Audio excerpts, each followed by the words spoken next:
The Blackwater gang ruled the Dakota Territory with gunpowder and fear. Their reputation, carved into the frontier with 22 bank robberies and 19 dead lawmen, cast a shadow longer than the Badlands themselves. From the Missouri River to the Wyoming border, their influence spread like wildfire across the prairie, creating an empire so formidable that even U.S. Marshals crossed the territory with hands hovering near their holsters.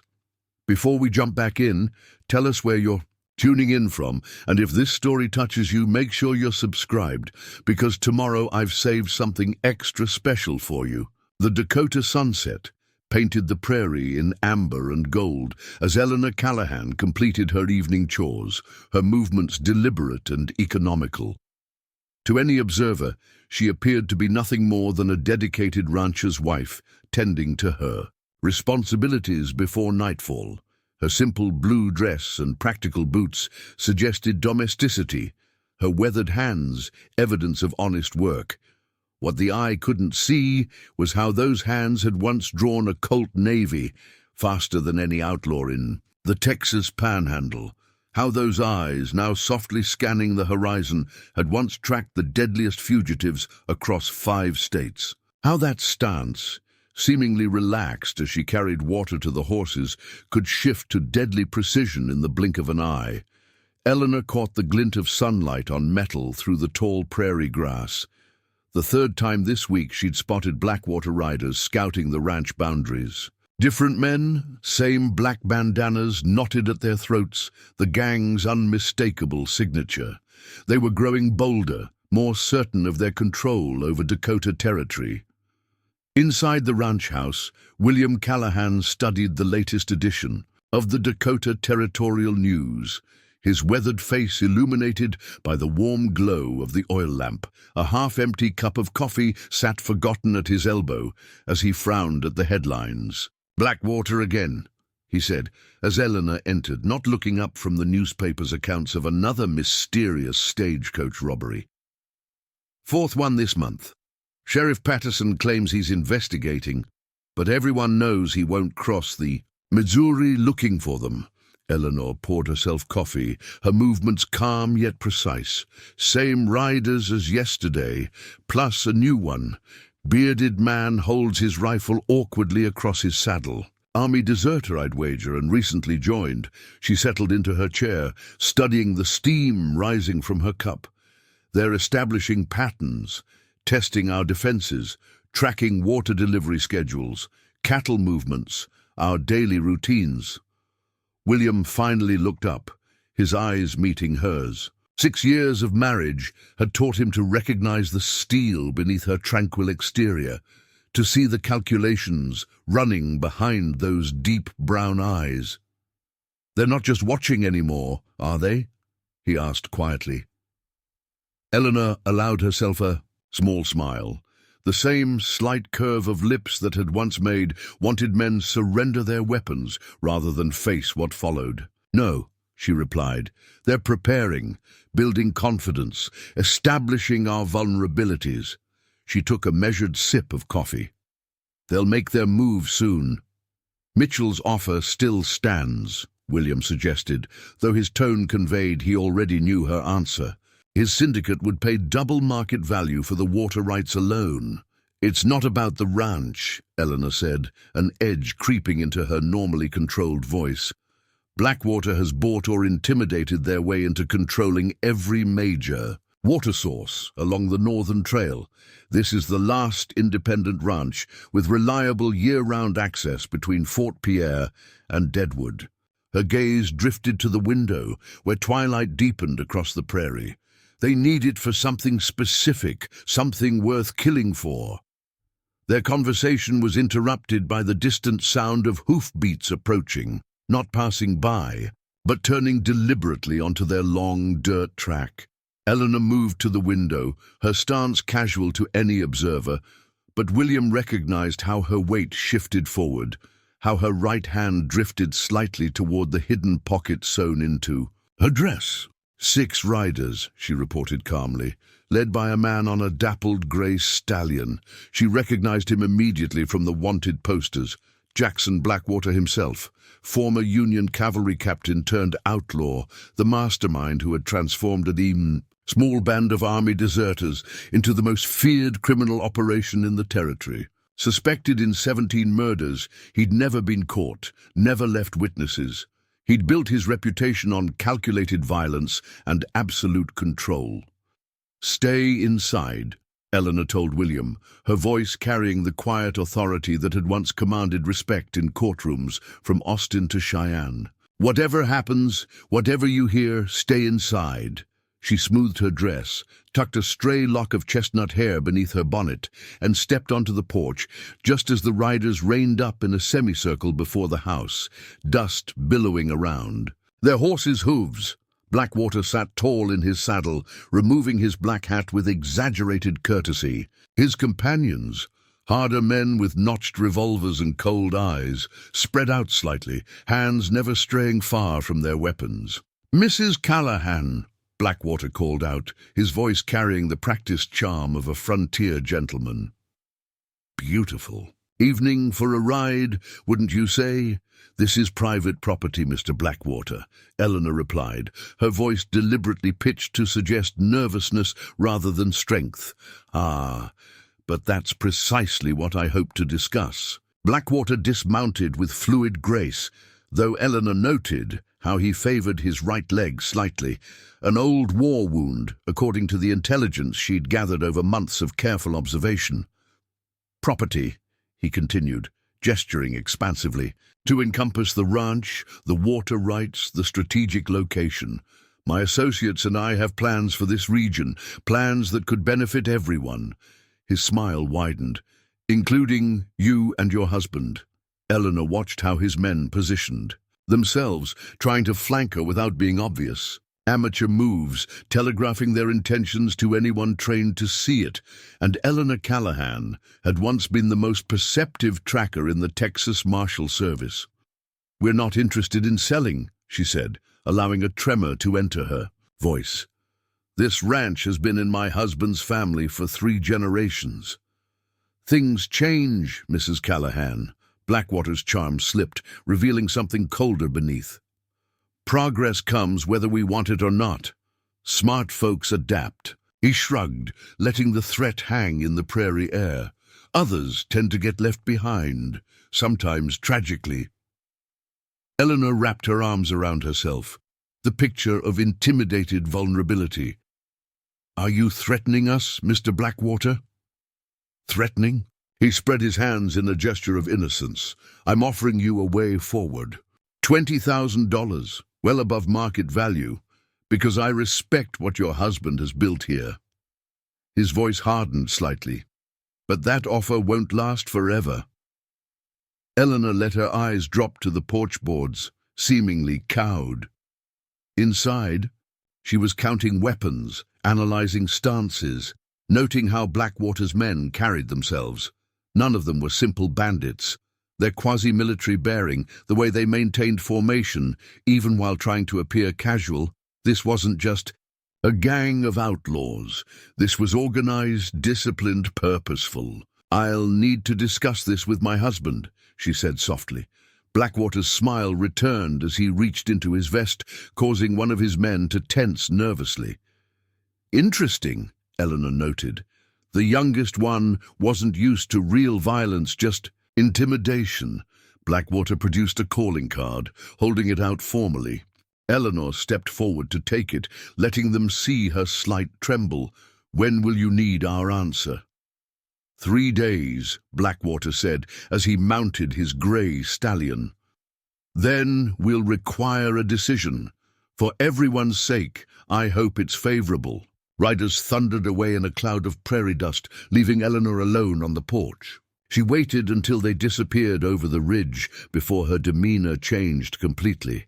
The trembling stopped, her posture shifted subtly, center of gravity lowering, weight perfectly balanced, ready for action.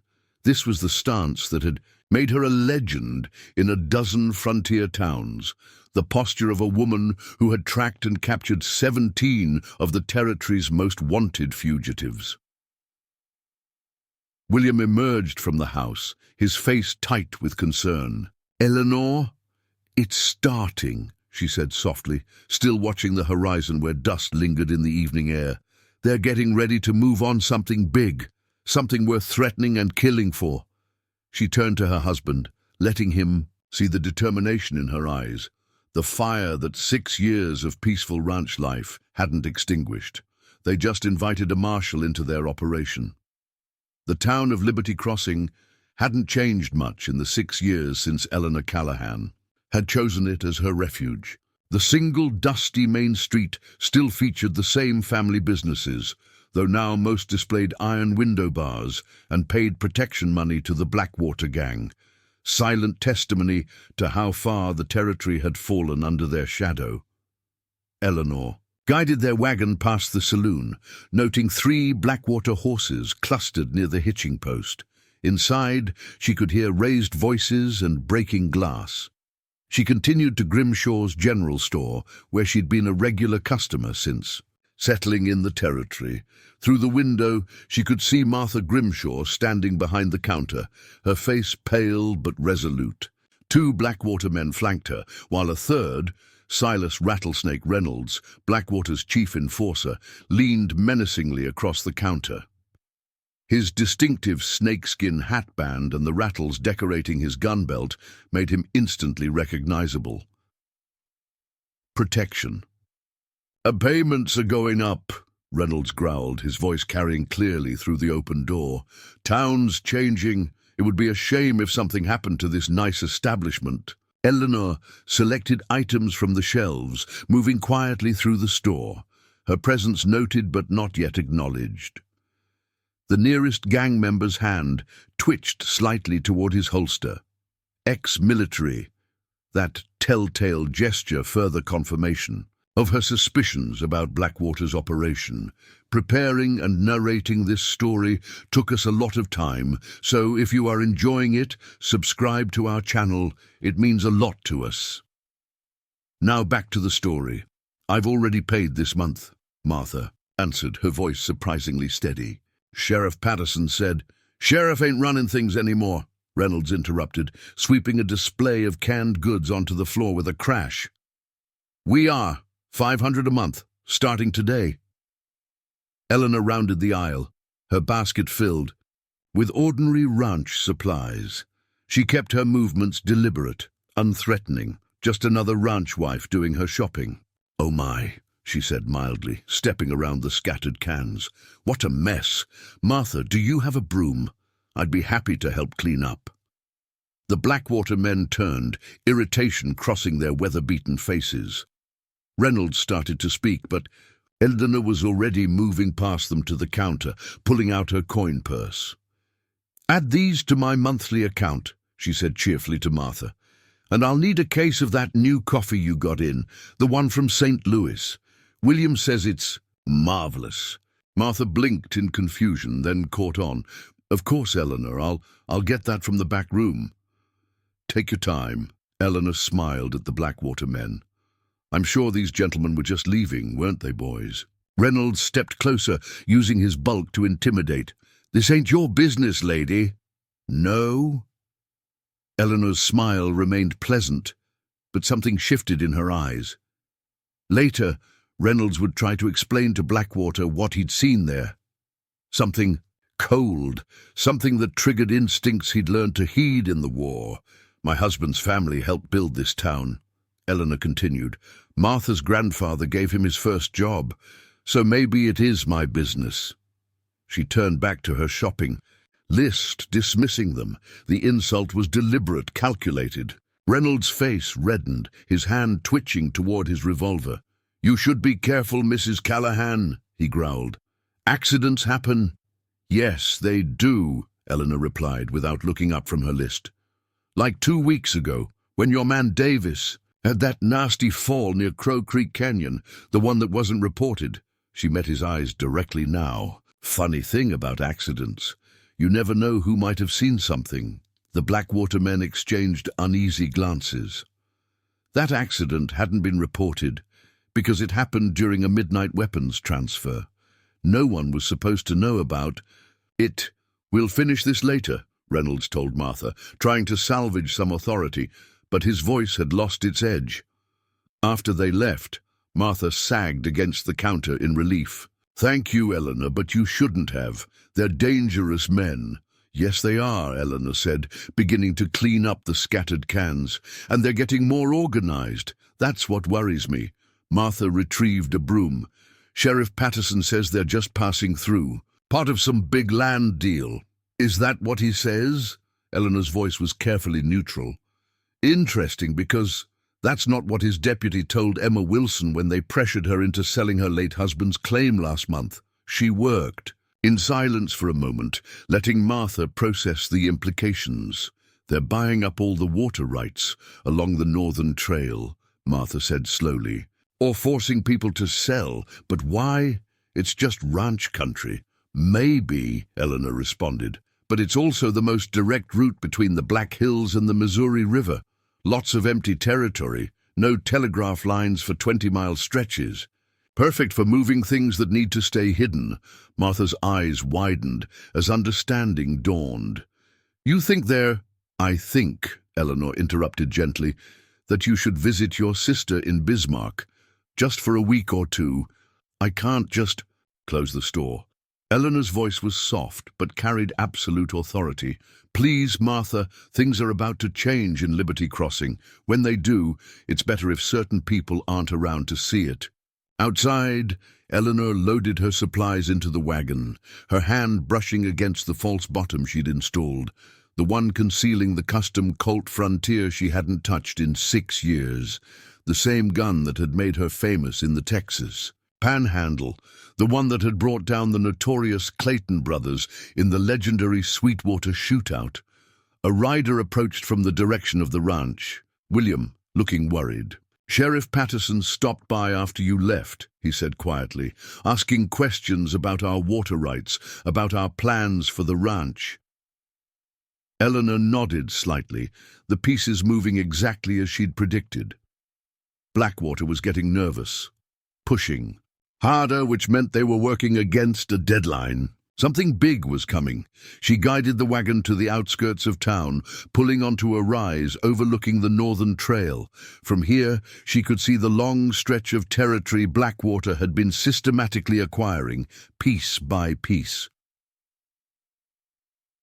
6 years ago, she'd been investigating a weapons smuggling operation that used cattle drives as cover, moving stolen army rifles to hostile tribes. The trail had led to Dakota Territory before her superiors suddenly shut down the investigation. Now Blackwater was buying up land along the same route, using the same tactics. Her hand brushed the wagon's false bottom again, feeling the familiar checkered grip of the Colt. Some skills you never forgot. Some instincts never died. The Marshal, they called Iron Eleanor, was about to come out of retirement, and Blackwater was about to learn why Outlaws still woke up screaming at the memory of her name. But first, she had to give them exactly what they wanted, one seemingly vulnerable rancher's wife, ready to be used as leverage against her husband. The perfect target. The perfect trap. Eleanor smiled as she drove home. Some predators, after all, hunt best. From inside the den, Dr. Samuel Wilson's clinic sat at the edge of Liberty Crossing, a modern medical facility built with cattle money and mining investments. As Eleanor guided her wagon into the yard, she noted 3 unfamiliar horses in the corral, their military-style saddles catching her practiced eye. Inside, she found Wilson in his office reviewing patient records with shaking hands. The dark circles under his eyes spoke of sleepless nights, and he jumped slightly when she entered. "Mrs. Callahan," he said, closing his ledger quickly, "your monthly delivery of medicines isn't scheduled until next week." Eleanor settled into a chair, her eyes tracking the subtle changes to the clinic. Reinforced doors, newly installed locks, and a shotgun barely visible behind the cabinet. "The new security measures are impressive, Sam," she observed casually. "Expecting trouble?" Wilson glanced nervously at his office door before speaking softly. 3 Blackwater riders came in last night. Gunshot wounds. Claimed it was a hunting accident. He ran a hand through his graying hair. Thing is, the wounds were from Army-issue rifles, not hunting guns. Clean shots through and through, calculated to disable without killing, Eleanor maintained, her neutral expression, but her mind processed this new information. Professional hits, warning shots, someone sending messages to Blackwater.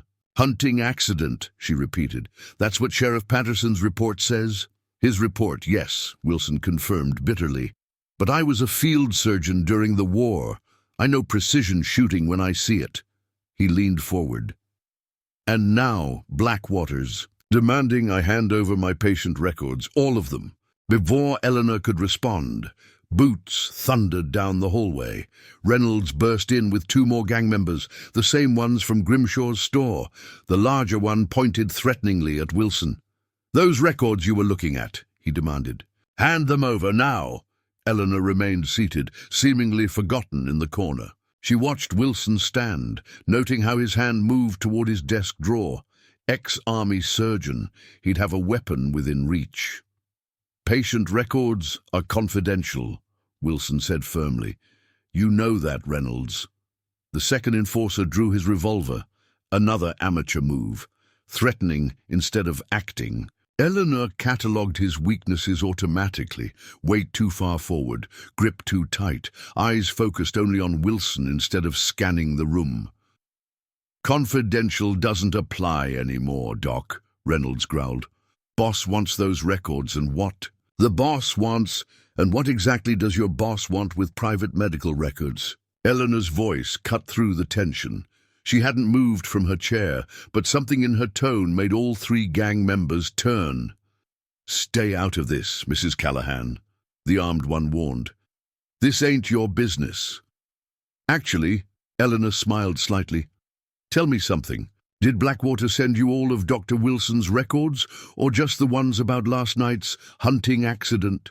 The enforcers exchanged uneasy glances. The larger one took a threatening step toward her. "You need to leave. Now. Or what?" Eleanor rose smoothly, her movement making both men instinctively step back. "You'll have another accident, like those 3 hunters who got shot." She moved with deliberate grace, every step calculated. "The ones hit with Army-grade rifles from exactly 300 yards. That's an interesting range, very precise, almost like someone was sending a message." Reynolds' hand dropped to his gun. "How did you—" "The same way I know about the weapons cache in Crow Creek Canyon." Eleanor's voice turned cold. "The same way I know why you're really buying up water rights. The same way I know about your deal with the corrupt Army quartermaster." All 3 men went pale. That information was compartmentalized. Nobody outside Blackwater's inner circle should know about it. "Who are you?" the larger one demanded. "Just a rancher's wife." Eleanor moved toward the door, her stride casual, but her path deliberately taking her inside their reaction zones. "For now." She paused at the threshold. "But you tell Blackwater something's changed in his operation. Someone's watching, someone who knows how to look." She nodded toward Wilson's desk. "Oh, and boys, next time you pull a gun in a doctor's office, and check if your target is the only one armed." After she left, the enforcers found Wilson calmly holding a Remington revolver under his desk. They left without the records. Eleanor drove home along the northern trail, her mind processing the encounter. The enforcers' reactions confirmed her suspicions. Blackwater was running professional weapons shipments and using Wilson's clinic to treat any accidents that occurred. But the operation was bigger than just guns. The land acquisitions, the Army connections, the military-grade weapons, it all pointed to something larger. Her hand brushed the false bottom of the wagon again, feeling the reassuring presence of her Colt, the gun that had ended the careers of 19 outlaws who thought they were faster. 6 years ago, she'd walked away from that life, thinking she could find peace in a small Dakota ranch with a good man. But some legends don't get to retire, some skills don't fade with time, and some fights find you no matter how far you run. She found William on the porch, watching the sunset and cleaning. His hunting rifle. They followed you from town, he said quietly. 2 riders keeping their distance, cut north toward Blackwater's territory about 10 minutes ago.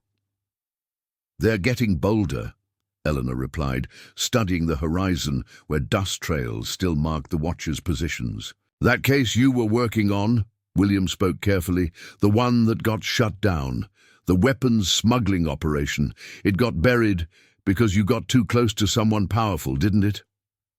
Eleanor's eyes hardened as she stared toward the distant Missouri River.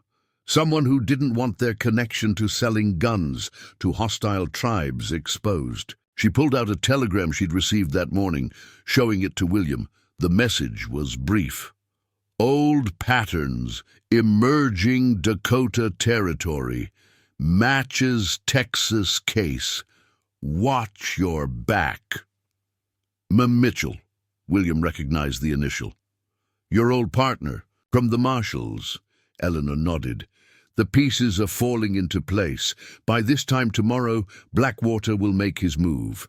They'll use me as leverage to force you to sell the water rights. Her voice carried absolute certainty. And that's when Iron Eleanor comes out of retirement. That's when we finish what started in Texas. As darkness fell, Eleanor made her preparations, hidden caches of weapons and ammunition, emergency supplies, escape routes, everything a marshal needed to hunt, because Eleanor Callahan hadn't spent the last 6 years just playing ranchers. Wife. She'd been waiting, planning, watching for the smuggling operation to resurface. Now Blackwater had given her the perfect opportunity. All she had to do was let them think they were the predators. Night settled over the Callahan ranch like a wool blanket, stars pricking the vast Dakota sky. Eleanor sat in darkness, watching through her custom-ground spyglass as Blackwater riders took positions in the cottonwood thickets bordering their property. Their movement patterns confirmed her suspicions. These weren't ordinary outlaws. They moved with military precision, using standard cavalry approaches she recognized from her days tracking deserters after the war. A special courier had arrived just before sunset, a young Lakota boy she knew worked occasionally for Mitchell. The telegram he delivered was brief but telling. Confirmed, 3 Blackwater men, formerly 7th Cavalry, same unit, vanished after Texas case. Quartermaster supplying through Dakota Junction. Careful. Melina smiled in the darkness as more pieces of the puzzle clicked into place. The same unit that had provided security for the weapons shipments she'd been investigating in Texas before being forced to retire. Now they were here working with Blackwater. Her hand touched the hidden compartment beneath the window seat, feeling the familiar checkered grip of her Colt. "They're here," she said softly. William's voice came from the darkness behind her. Last chance to do this differently. No. Eleanor checked her spare ammunition, counting rounds by touch. They need to think they have control. I need to get inside their operation. She touched his hand briefly. Remember the signal. If I don't send a rider every 6 hours. I contacted Mitchell. I remember. William's voice was tight with concern. Just come back to me. Always. The first flashbang crashed through the front window exactly where Eleanor had predicted. The tactical team breached with professional efficiency. Coordinated. Movement, synchronized timing. In another life, she would have commended their technique. These weren't random outlaws. This was military training in action. Eleanor let them find her in the kitchen, appearing appropriately terrified as the team leader, face hidden behind a bandana, zip-tied her hands with practiced ease. Target secured, he reported to someone. Outside, no complications. They moved her quickly to waiting horses. Through her carefully crafted mask of fear, Eleanor noted every detail. 6-man team, latest military gear, cavalry hand signals. This was no ordinary gang operation. Blackwater waited by the horses, watching with satisfaction. Mrs. Callahan, sorry about the dramatic entrance, but we needed to make a point. Eleanor let her voice tremble. What do you want? Same thing as before. The water rights. But now your husband has extra motivation to sell. Blackwater's smile didn't reach his eyes. You'll be our guest until the paperwork is signed. The ride to their hideout took exactly 17 minutes. Eleanor counted every turn, noted every signal. The tactical team maintained strict communications discipline, another sign they weren't typical outlaws. The Blackwater gang had established their headquarters in an abandoned way station once used by the Dakota Territory Stage Company. Inside, the setup confirmed Eleanor's analysis. Professional guard positions, modern equipment, secure communications. This wasn't just a temporary holding site. This was an operations base. They secured her to a chair in what had once been the station manager's office, giving her a clear view of their activities. Overconfidence. They wanted her to see their strength, their professionalism, to feel helpless. Blackwater pulled up a chair. Don't worry, this won't take long. Your husband's already received our demands. Once he signs the transfer papers, you'll be free to go. Eleanor maintained her frightened demeanor while observing everything. Through the station's high windows, she could see teams unloading crates from a newly arrived wagon, military shipping containers, serial numbers matching. The pattern from Texas. Why, she asked, letting tears fill her eyes. Why our ranch? There's nothing special about that land. Actually, there is. Blackwater leaned back, enjoying his moment of superiority. The Northern Trail is about to become very important. Certain business opportunities are opening up. Your ranch's water rights are the final piece we need. A commotion at the loading dock drew his attention. One of the tactical team members approached rapidly. Sir, we've got a problem. The shipment manifests don't match. Someone's been tampering with the routing codes. Blackwater's casual demeanor vanished. Show me. Eleanor watched them examine documents at a nearby table. The team member pointed to something on a manifest. These serial numbers, they're being tracked. Someone's monitoring the shipments. Impossible. Blackwater's voice carried real concern. Those codes are classified military only. Not anymore. The team member lowered his voice, but Eleanor's trained hearing caught every word. Boss, this matches what happened in Texas. Remember when that marshal almost exposed the whole operation? Eleanor kept her expression fearful. But inside, she smiled. They'd taken her exactly where she needed to be, at the heart of their operation. Her fingers worked silently at the ropes, using techniques learned from a Comanche scout in West Texas. The same skills that had helped her escape 2 kidnappings during her Marshal days. Blackwater returned, his earlier confidence replaced by barely concealed worry. Change of plans. We accelerate the timeline. Get the buyer on secure channels. The whole shipment moves tonight. Sir, one of his men objected, the Missouri crossing isn't secured yet. Now. Blackwater ran a hand through his hair. Something's wrong. This is too similar to Texas. We need to finish this before... He stopped, staring at Eleanor with dawning suspicion. For just a moment, she let her mask slip, letting him see what was really behind her tears. Blackwater took an involuntary step back. "Who are you?" he whispered. Eleanor smiled, and for the first time that night it reached her eyes, the same smile that had haunted Outlaws' nightmares for years. "You should have checked more carefully," she said softly. "Should have looked deeper into who you were dealing with. But then the gun runners in Texas made the same mistake." Blackwater's face went pale. "Iron Eleanor," he whispered. "You're Iron Eleanor." Around them, his tactical team shifted uneasily. Even years later, that name carried weight in certain circles. Eleanor saw fingers tightening on triggers, eyes darting toward exits. The legend was still alive, still powerful.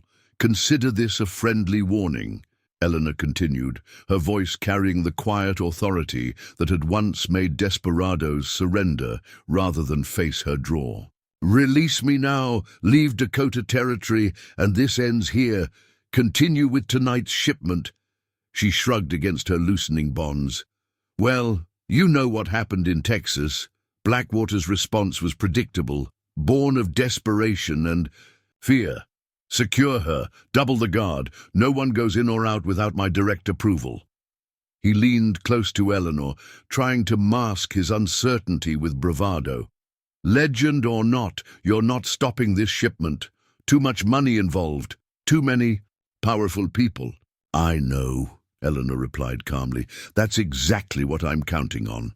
As they left her alone in the office, Eleanor began counting down in her head. 3 hours until Mitchell's team would be in position. 2 hours until the weapons buyers arrived, just enough time for a legend to prepare for hunting. The old way station hummed with tense activity as Eleanor observed from her secured position. Through the high windows, she watched Blackwater's operation with professional interest. 3 shifts of guards rotating every 2 hours, communications center monitoring telegraph lines, and tactical teams maintaining perimeter security. Professional, but not flawless. A younger guard approached, holding a canteen. His cavalry insignia identified him as Davis, according to the name scratched into his belt buckle. Former military, based on his bearing, but his eyes showed uncertainty. Thank you, Davis. Eleanor's use of his name made him start slightly. 4th Cavalry, right? Fort Richardson? His expression confirmed her analysis. How did you... The way you move. That distinct cavalry scanning pattern. She took a sip of water.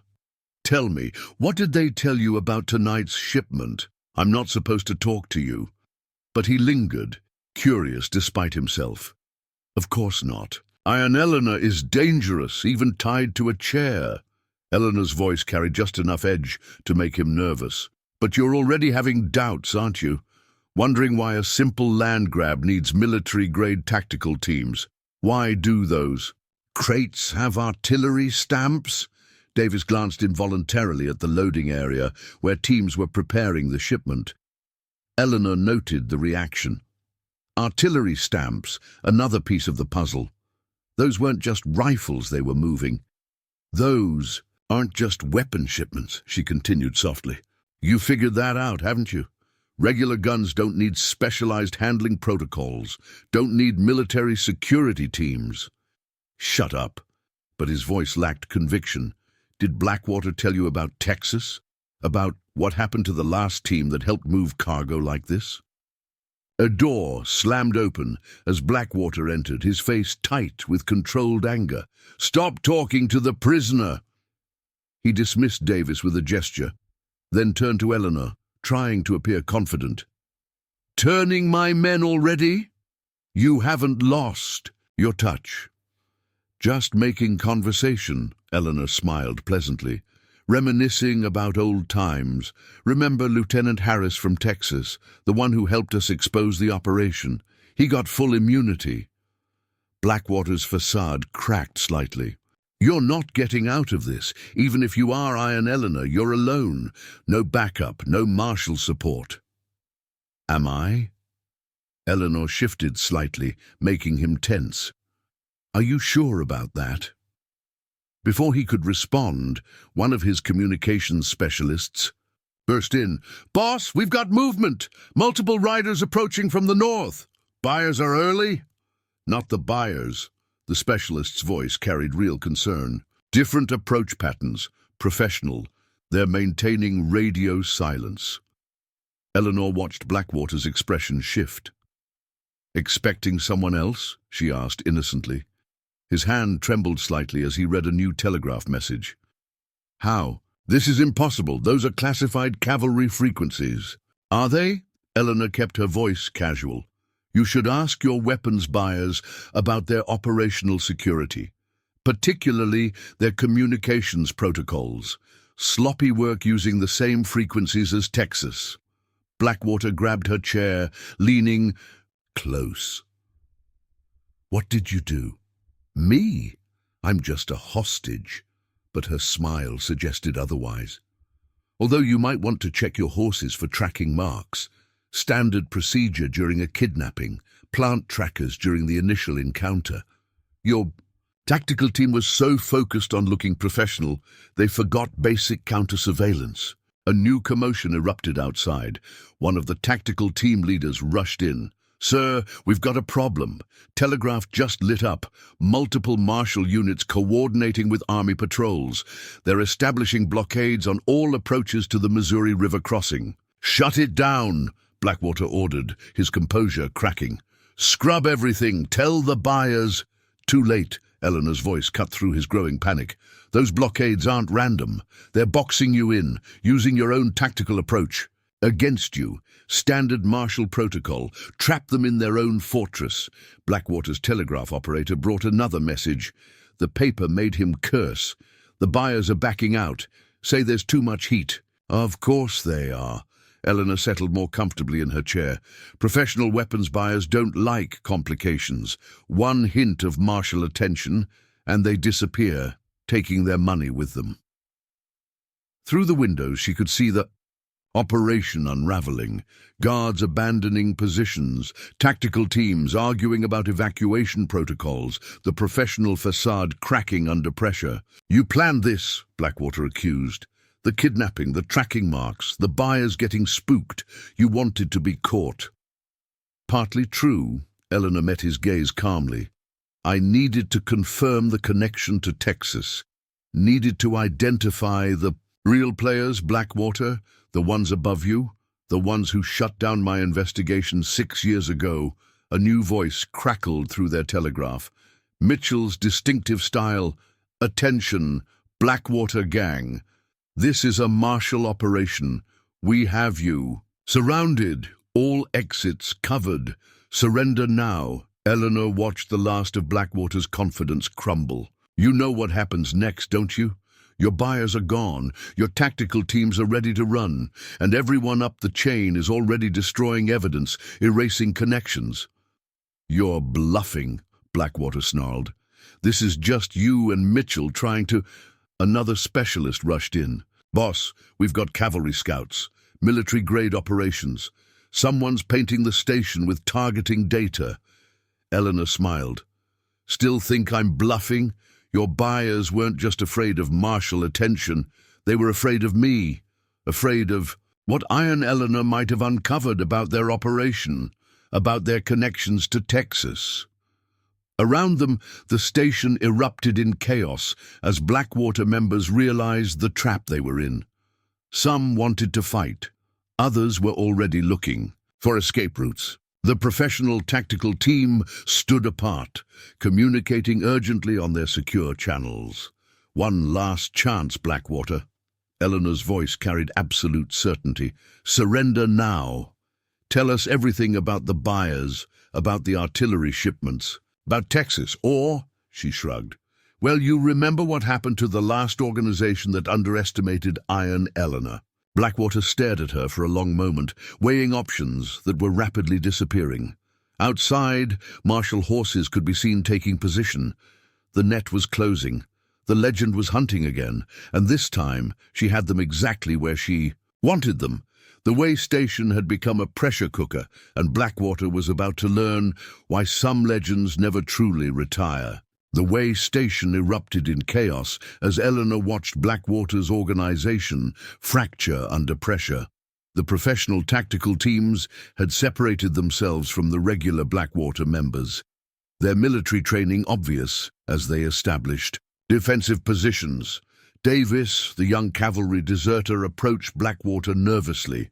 "Sir, the artillery markings on those crates," he said, voice wavering. "What exactly are we moving here?" "Shut up and maintain your position," Blackwater snapped, but Eleanor caught the fear beneath his anger. The operation was unraveling faster than he could control. "Tell him, Blackwater," Eleanor suggested calmly from her chair. "Tell him about the field artillery pieces, the ones broken down into components, the ones your buyers are willing to pay in gold bars for." I said, "Shut up." Blackwater drew his revolver, but his hand shook slightly. The tactical team leader stepped forward. "Boss, we need to make a decision. Marshal patrols are moving into position, at least 3 different approaches. They're following Ghost Protocol. Eleanor explained helpfully. Multiple units, synchronized approach, the same technique I developed in Texas. She smiled at Blackwater. Remember how that ended? Half the organization tried to surrender, hoping for deals. The other half, well, undertakers in 3 states got very busy. Davis moved closer to Eleanor, his voice low. What happened in Texas? Before Blackwater could stop her, Eleanor's voice cut through his command. International weapons trafficking, military-grade artillery being sold to foreign buyers. She watched Davis's face as realization dawned. Sounds familiar. Same buyers, same protocols, even the same artillery stamps on the crates. The tactical team leader cursed softly. Those aren't just weapons parts in those containers, are they? We're moving complete artillery batteries. The station erupted in angry shouts. As more Blackwater members overheard, regular outlaws had signed up for robbery and intimidation, not international weapons trafficking. Eleanor watched the chaos spread with professional satisfaction. You're enjoying this, Blackwater accused, his face pale with rage. Immensely. Eleanor shifted in her chair, making her guards tense. Watch your men, Blackwater. See how they're dividing. Military-trained personnel by the exits, regular members clustering together. They're choosing sides, just like Texas. An explosion rocked the perimeter as marshals detonated their first warning shot. Not penetrating yet, just demonstrating. Their position: classic ghost protocol, psychological pressure before physical assault. Boss! A communication specialist called from his position. Telegraph lines are being cut, all frequencies going dark. Tell me, Blackwater. Eleanor's voice carried through the growing chaos. Did your buyers mention what happens to failed operators? The ones who lose shipments? Because I remember files full of accidents and disappearances, more explosions outside. Mitchell's voice boomed through a speaking trumpet. Attention all personnel! We have confirmation of artillery pieces on site. This is now a federal operation. Surrender immediately, or we will use lethal force. The effect was immediate. Regular Blackwater members began throwing down weapons. The professional tactical teams established a defensive perimeter, but Eleanor could see the uncertainty in their movements. Artillery pieces? Davis whispered. Horrified. We've been moving artillery pieces? Not your fault, Eleanor told him quietly. They pick ex-military carefully. Men who follow orders don't ask questions until it's too late. Blackwater's telegraph operator brought another message. His face went ash white as he read it. No, they can't. They promised. Let me guess, Eleanor said pleasantly. Your buyers just officially disavowed all connection to this operation. Standard protocol when a shipment is compromised. Right. Now they're erasing records, eliminating links. Soon they'll start eliminating witnesses. The tactical team leader grabbed Blackwater's arm. Is she right? Are they going to burn us? Nobody's burning anybody. Blackwater shoved him away. We stick to protocol. Destroy the evidence, eliminate witnesses, break contact. His eyes fixed on Eleanor. Including her. Including me? Eleanor's voice turned cold. You want to add killing Iron Eleanor to artillery. Trafficking charges. That's ambitious, even for you. Another explosion, closer now. Through the windows, Eleanor could see Marshal teams moving into position. The station had become a trap, just as she'd planned. Options, boss? The tactical team leader's voice carried military precision, but also fear. We're running out of time. Eleanor watched Blackwater wrestle with his diminishing choices.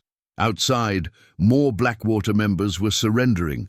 The professional teams were separating into smaller groups, some clearly planning to fight, while others prepared to run. 6 years, Eleanor said softly. 6 years I waited for this operation to resurface, for the real players to show themselves. And you led me right to them. Blackwater's telegraph clicked again. This time, reading the message made him stumble backward, true terror crossing his face. They're here, he whispered. Eleanor's smile widened. The buyers? Good. I was hoping they'd come personally. She shifted again, making the ropes creak. After all, a legend can't hunt what it can't see. Until now. 3 black carriages approached the station's rear entrance, their military escort catching the lamplight. Eleanor counted 12 men emerging, private military contractors based on their movement pattern. Their leader wore an expensive suit that didn't quite hide his cavalry officer's bearing. Colonel Hargrove, Eleanor said softly, recognizing the weapons buyer from her Texas files. Still hiding behind that army commission, I see. Blackwater spun to face her. You know him?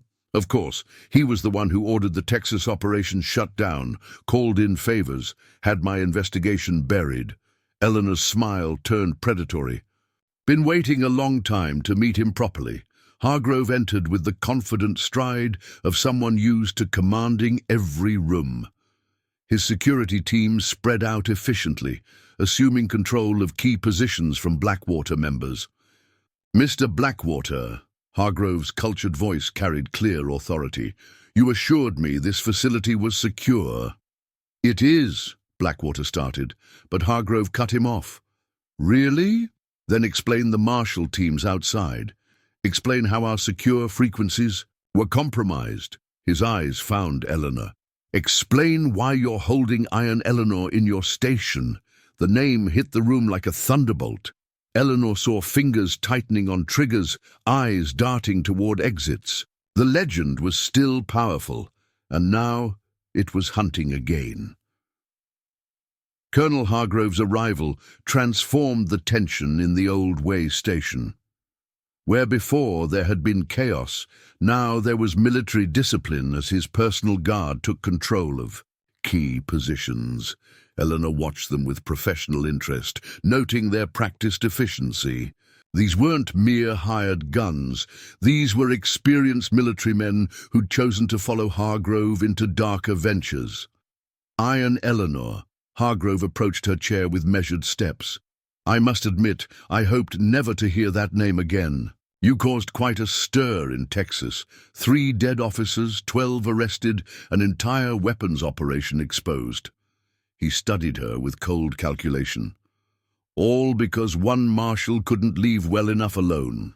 Funny thing about justice, Colonel, Eleanor's voice carried quiet authority. It doesn't leave well enough alone. It waits, it watches, and when the time is right... She smiled, the expression making several of Hargrove's men shift uneasily. It strikes. Blackwater stepped forward, trying to salvage some control of the situation. Colonel, I can explain... Can you? Hargrove's tone could have frozen a desert spring. Explain how Iron Eleanor infiltrated your operation. Explain how she managed. To alert the marshals? Or perhaps you'd like to explain why my buyers are now refusing to complete the transaction. Through the station's windows, Eleanor could see more marshal positions being established. Mitchell was following her protocol perfectly. Systematic containment, multiple layers of coverage, no easy escape routes. She'd developed these tactics during her active service, earning her reputation one operation at a time. The artillery. In pieces, Davis spoke up, earning sharp looks from Hargrove's men. They're not just for border raiders, are they? They're meant for something bigger. Perceptive. Eleanor nodded in approval. Tell them, Colonel. Tell them about the uprising you're supplying, the one that's supposed to start along the Montana border next month. Hargrove's composure cracked slightly. How did you... The same way I know about the gold shipments from San Francisco, the same way I know about the compromised cavalry officers at Fort Laramie. Eleanor's voice carried absolute certainty. 6 years is a long time to watch and wait, Colonel. Long enough to uncover every secret, trace every connection, identify every conspirator. One of Hargrove's lieutenants approached, speaking in low tones. Sir, marshals are establishing firing positions. They're using Iron Eleanor's containment protocols, the ones from the Fort Smith operation. Of course they are. Eleanor shifted. In her chair, the ropes now hanging loose, though she maintained the pretense of being bound. Mitchell learned from the best. We spent years perfecting those techniques. Blackwater's desperation finally boiled over. Kill her! Kill her now! Hargrove's backhand knocked him to the ground. Fool! If we harm her now, every marshal in 5 territories will hunt us to the ends of the earth. Iron Eleanor isn't just a legend. She's a symbol. Kill her and we create a martyr. Then what's your plan? The tactical team leader demanded. Marshals outside. Telegraph lines cut. Buyers pulling out. We're trapped. No one is trapped. Hargrove's voice carried a practiced command. Initiate Protocol 7. Destroy the artillery, eliminate evidence, create confusion. We've handled situations like this before. Eleanor's laugh made them all turn. Protocol 7, just like Texas. She shook her head. Check your ammunition, Colonel. Check it very carefully. Hargrove's eyes narrowed. What have you done? Me? Nothing. Eleanor's smile was predatory. But it's amazing what a few well-placed friends can accomplish. Quartermasters can be very cooperative when they learn they're supplying weapons for treason. The station erupted in new activity as Hargrove's men checked their weapons. Eleanor watched realization spread across their faces. Their ammunition had been replaced. The rounds looked perfect, but they were just elaborate dummies, masterfully crafted to appear real while being completely useless. Impossible, Hargrove whispered. The ammunition came directly from Fort Laramie's secured storage. Amazing how many doors open when you flash a marshal's badge. Eleanor's voice carried satisfaction. Every round you're carrying, every shell for those artillery pieces, all of it's worthless, has been since it left the fort. Outside, Mitchell's voice boomed again. Colonel Hargrove, by order of the United States government, you are hereby ordered to surrender. We have documented evidence of your conspiracy, signed confessions from your conspirators at Fort Laramie, and complete records of your weapons trafficking operation. Eleanor watched Hargrove's military bearing crack slightly. Interesting thing about corrupt officers, Colonel. They're loyal right up until they realize they're facing a firing squad. Then they become remarkably cooperative. Through the windows, they could see more marshal units arriving. The station was completely surrounded, multiple layers of containment, just as Eleanor had planned. 6 years, Eleanor said softly. 6 years of watching, waiting, gathering evidence, building a case so strong that not even your political connections could bury it. And you walked right into it just like I knew you would. The uprising! Hargrove's voice carried a dawning horror. The border operation never existed. Eleanor's smile was cold. Just an elaborate tale fed to your informants. The perfect bait to draw you out of hiding, to make you risk moving your artillery pieces where we could intercept them. You used us. Blackwater staggered to his feet. Used the Blackwater gang as bait. No, Eleanor corrected. I used your greed, your ambition. Knew that if Hargrove offered you a piece of his operation, you'd jump at it without asking too many questions. She nodded toward the surrounding marshals. Just like I knew the colonel's ego wouldn't let him send subordinates to handle a compromised shipment. He had to come himself and had to show his authority. The station fell silent as her words sank in. Every man there realized they'd been masterfully played, led step by step into a trap years in the making. Eleanor's legend had grown from her lightning-fast gun hand, but her true weapon had always been her mind. Her ability to see 10 moves ahead, to turn her opponent's strengths and weaknesses. Your choice is simple, Colonel, she said quietly. Surrender now. Provide evidence against your entire operation. Face justice in a military court, or, she shrugged, the ropes falling away as she finally dropped all pretense, find out why.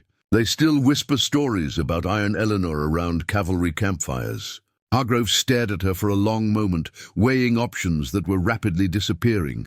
Outside, more marshals arrived by the minute. The net was closing, the trap was sprung, and the legend of Iron Eleanor was about to add another chapter to its already fearsome reputation.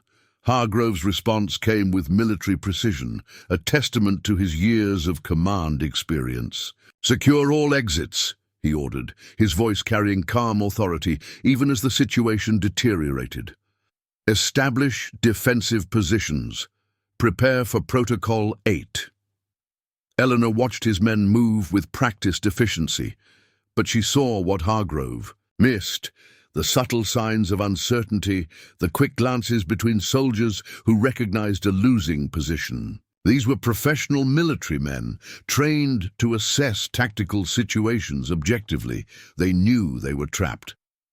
"Protocol 8 won't help you, Colonel," Eleanor said quietly. "Just like it didn't help in Texas." "Sir," his lieutenant reported. "Urgently, marshals are in position on all approaches. They're using interlocking fields of fire, our standard cavalry tactics." "Of course they are," Eleanor's voice carried satisfaction. "Who do you think wrote the cavalry's tactical manual after the war? Every defensive position you're taking, every escape route you're considering, I designed those protocols." Through the station's windows, they could see the sun beginning to rise, painting the prairie in shades of gold and crimson. Eleanor had chosen the timing carefully. Dawn light would blind anyone trying to shoot from inside the station while giving the marshals clear visibility of any movement. Blackwater's desperation finally overwhelmed his judgment. He drew his revolver, attempting to use Eleanor as leverage. "Back off, or I'll—" Her movement was almost too fast to follow. A blur of practiced efficiency that had made her legend in a dozen frontier towns. Before Blackwater could finish his threat, his gun arm was twisted behind him, his own weapon pressed against his neck. The ropes that had seemingly held her lay discarded on the floor. 6 years doesn't dull certain skills," Eleanor said calmly, using Blackwater as a shield while surveying the room. Every gun was drawn now, creating a web of potential crossfire. "Though I admit, these days I prefer to plan rather than shoot." Hargrove's tactical assessment was immediate. "Stand down," he ordered his men. "She's faster than she was in Texas." You noticed Eleanor's smile was cold. Amazing what regular practice can do. Even a retired legend needs hobbies. Davis, the young cavalry deserter, stared in fascination. "The story's about Sweetwater, about 15 men in 40 seconds. 19, Eleanor corrected. "Everyone forgets the shooters in the livery stable. Though in fairness, they forgot about checking their backs too." She adjusted her grip on Blackwater, who had wisely stopped struggling. "But that was blind luck and youthful reflexes. These days I prefer to win before the first shot. Like now." Hargrove's voice carried grudging admiration. 6 years of planning, positioning, gathering evidence, using Blackwater to flush us out, compromising our ammunition, coordinating with the marshals, a masterpiece of strategic patience. "Almost correct." Eleanor nodded toward the windows, where more marshal positions were becoming visible in the growing light. "But you're missing the bigger picture. This isn't just about catching you, Colonel.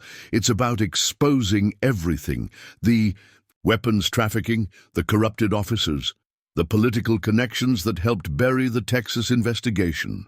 The station fell silent as her words sank in. Every man there realized the true scope of her operation. This wasn't just about capturing criminals. It was about dismantling an entire system of corruption that reached from the Dakota Territory to Washington. "Sir," Hargrove's communications officer approached with a telegraph slip. "Message from Fort Laramie. Army investigators have arrived. They're seizing documents, arresting officers." "The dominoes are falling, Colonel," Eleanor said quietly. "Right now, similar scenes are playing out at every fort, every office, every bank that helped facilitate your operation. 6 years of evidence, all released simultaneously. No one to bury the investigation this time." Hargrove's military bearing finally cracked. "You understand what you're doing, the chaos this will cause, the careers that will be destroyed, the corrupt careers that should be destroyed," Eleanor corrected. "The systems of power that allowed men like you to sell American artillery to the highest bidder, to treat the frontier as your private empire. A new voice boomed from outside. Mitchell, closer now. Colonel Hargrove, we have documented evidence of weapons shipments to 3 different countries, signed confessions from 2 federal judges. Bank records showing payments to 27 Army officers. Surrender now. Eleanor watched the last of Hargrove's confidence crumble. His men were already lowering their weapons, professional soldiers recognizing when a position was truly lost. Even Blackwater had stopped struggling, the fight draining from him as he realized the true scale of what was happening. Your choice is simple, Eleanor said, her voice carrying that quiet authority that had once made gunfighters holster their weapons rather than face her. Surrender now, provide evidence against your entire network, face justice in a military court, or... She smiled, the expression sending chills through the room. Well, I haven't had a proper gunfight in 6 years. Might be fun to see if the legend still holds. Through the station's windows, the rising sun painted the prairie in brilliant gold, nature's spotlight illuminating the final act of a play 6 years in the making. Eleanor had positioned every piece perfectly, orchestrated every movement, predicted every reaction. The legend of Iron Eleanor was about to take on new meaning, not just as the fastest gun in 5 territories, but as the architect of the most elaborate sting operation in frontier history. The station's ancient timbers creaked as dawn light streamed through its windows, illuminating the standoff within. Colonel Hargrove's response to Eleanor's ultimatum was not what anyone expected. Instead of rage or denial, a cold smile spread across his aristocratic features. "Masterfully played, Marshal Callahan," he said, his voice regaining its cultured composure. "But you've made one critical miscalculation." He withdrew a sealed envelope from his uniform jacket. "Contingency authorization from General Sherman himself. This entire operation, the weapons movement, the territorial acquisitions, all of it has War Department sanction." Eleanor's laugh made several men flinch. "You mean this authorization?" She nodded toward the station entrance where Mitchell appeared, holding an identical envelope. "Forged by Major Phillips at your request, dated 3 months ago." Mitchell stepped fully into the way station, flanked by 4 senior marshals.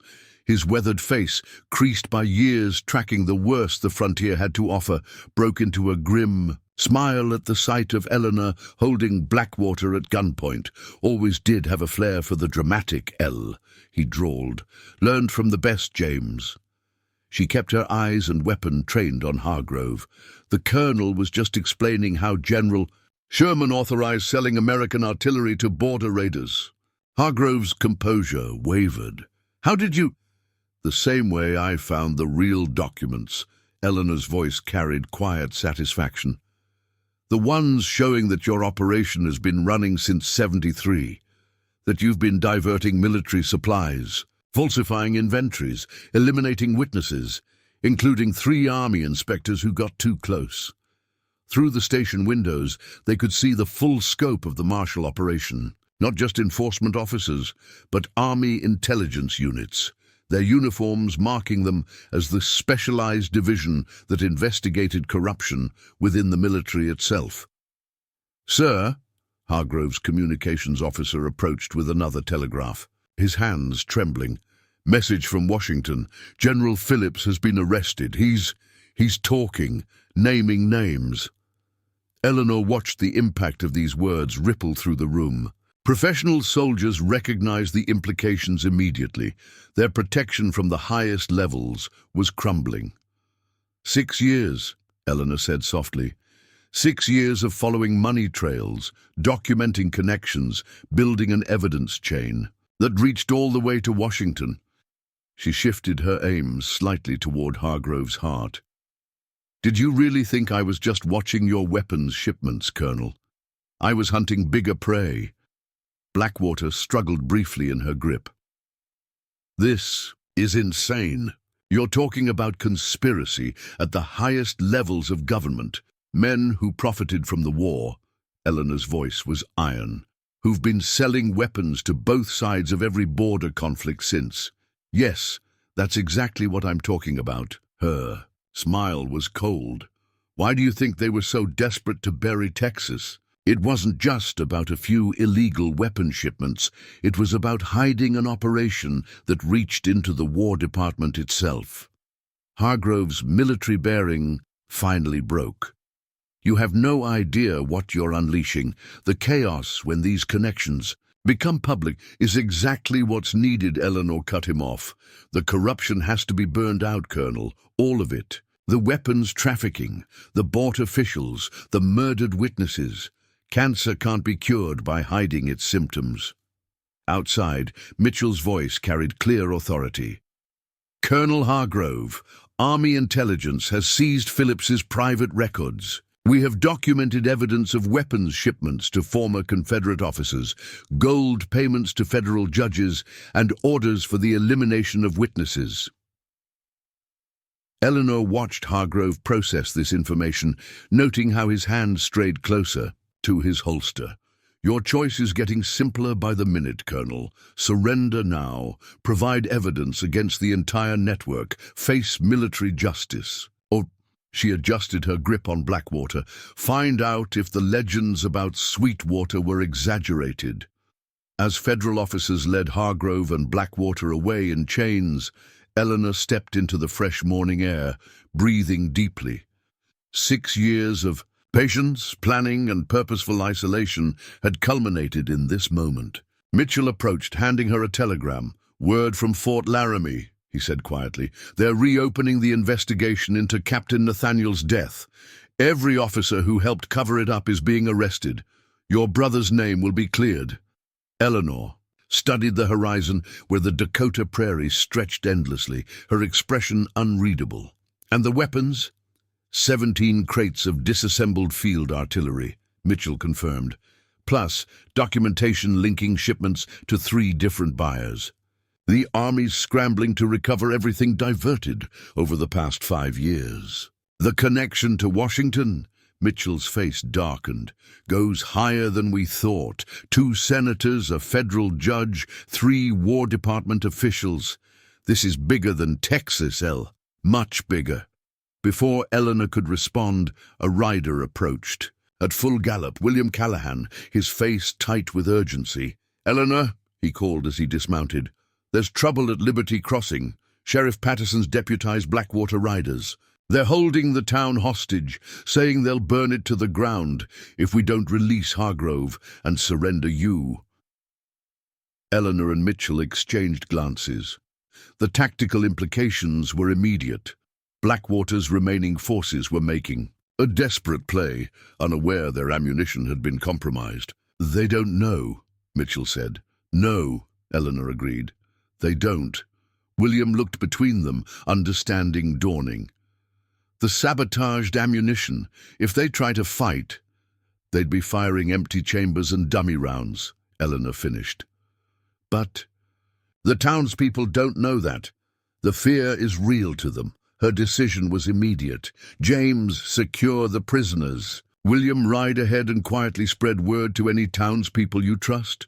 Tell them to play along. Act frightened. I'll handle Sheriff Patterson. Mitchell frowned. Solo? That's 20 men at least, Eleanor's smile was both familiar and chilling, the expression that had made her legend on the frontier. 20 men with useless weapons against 1 marshal with live ammunition. I like those odds. You've been planning for something like this all along, haven't you? William asked. 6 years gives you time to consider every contingency, Eleanor replied, checking her Colt, including corrupt sheriffs making desperate plays when their paymasters fall. Liberty Crossing's main street stood eerily empty as Eleanor rode in. Alone, the morning sun casting long shadows across the dusty thoroughfare. Through the windows, frightened faces watched her approach. Townspeople held hostage by their own law enforcement. Outside the sheriff's office, Patterson waited with 15 deputized Blackwater riders, their weapons trained on various buildings. The sheriff's star on his chest couldn't disguise what he truly was, a bought man making one last stand for his corrupt masters. "That's far enough, Mrs. Callahan," Patterson called out, emphasizing her married name with contempt. "Or should I say, Marshal? Quite the performance you've been putting on these past years." Eleanor reined her horse to a stop, maintaining deliberate distance. Her posture was casual, relaxed even, but her eyes missed nothing, counting weapons, noting positions, identifying weaknesses in their formation. "Sheriff Patterson," she acknowledged. "Quite the collection of deputies you've assembled." "Interesting. Odd timing, considering the legitimate U.S. Marshals currently arresting your employers," Patterson spat. "We've got hostages in every building on this street. You're going to ride back out there and tell your Marshal friends to release Hargrove and Blackwater, or we will start shooting civilians." Eleanor dismounted slowly, her movements unthreatening. "Interesting proposal. Before I consider it, I'd like to confirm something." She gestured toward his men. "Have your deputies fired their weapons this morning? Tested them, perhaps?" Confusion crossed Patterson's face. "What kind of foolish question is that?" "The kind that determines whether you live through the next 5 minutes," Eleanor replied, her voice carrying just far enough for his men to hear. "You see, Sheriff, there's something you should know about the ammunition you're carrying. Something Colonel Hargrove discovered too late." She took a deliberate step forward. "Every round, every cartridge supplied to Blackwater operations for the past month has been replaced. Perfect replicas, indistinguishable to the eye, but utterly useless." Doubt flickered across Patterson's features. Several deputies exchanged uneasy glances, hands unconsciously checking their ammunition belts. "You're bluffing," Patterson snarled, but uncertainty had crept into his voice. "Am I?" Eleanor took another step forward.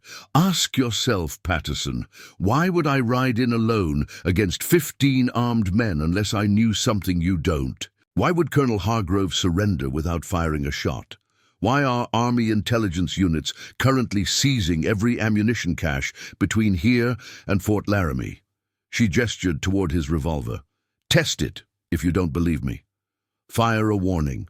Shot. See what happens." The psychological effect was immediate.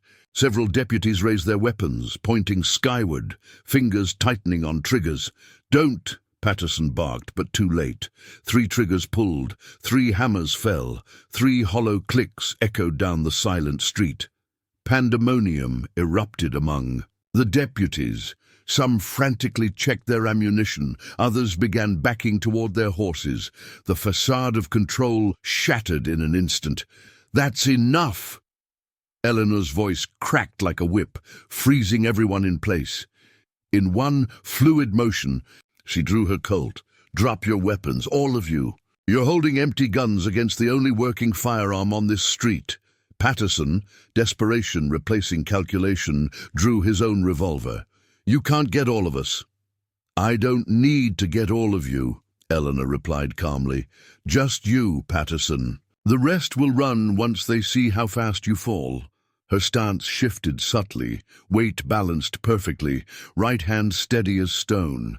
The stance of Iron Eleanor, the marshal whose speed had become frontier legend. 15 years enforcing the law, she continued, "and I've never met a corrupt sheriff yet who was willing to die for his principles. Let's see if you're the exception." The moment stretched, taut as a bowstring. Through windows, townspeople watched in breathless silence. In doorways, deputies froze, weapons half raised, suddenly aware they were witnessing history. Patterson's eyes darted frantically, seeking escape, finding none. His finger twitched on the trigger of his useless gun. "Don't do it," Eleanor warned, softly. "You know the stories. You know what happened at Sweetwater." Patterson's resolve crumbled. The revolver slipped from his fingers, landing in the dust. Around him, deputies followed suit, weapons clattering to the ground. "Smart decision," Eleanor said, her own weapon unwavering. "Now, I believe Marshal Mitchell will want a word with all of you about the legal consequences of impersonating federal deputies, holding civilians hostage, and conspiring with international weapons traffickers." As if summoned by her words, Mitchell appeared at the far end of the street, leading a company of marshals. Behind them came army officers, federal agents, and, most concerning for the conspirators, judicial officials, ready to take testimony. "Something you should understand, gentlemen," Eleanor continued, as the marshals moved in to secure the surrendering men. "This isn't just an arrest. This is history being written.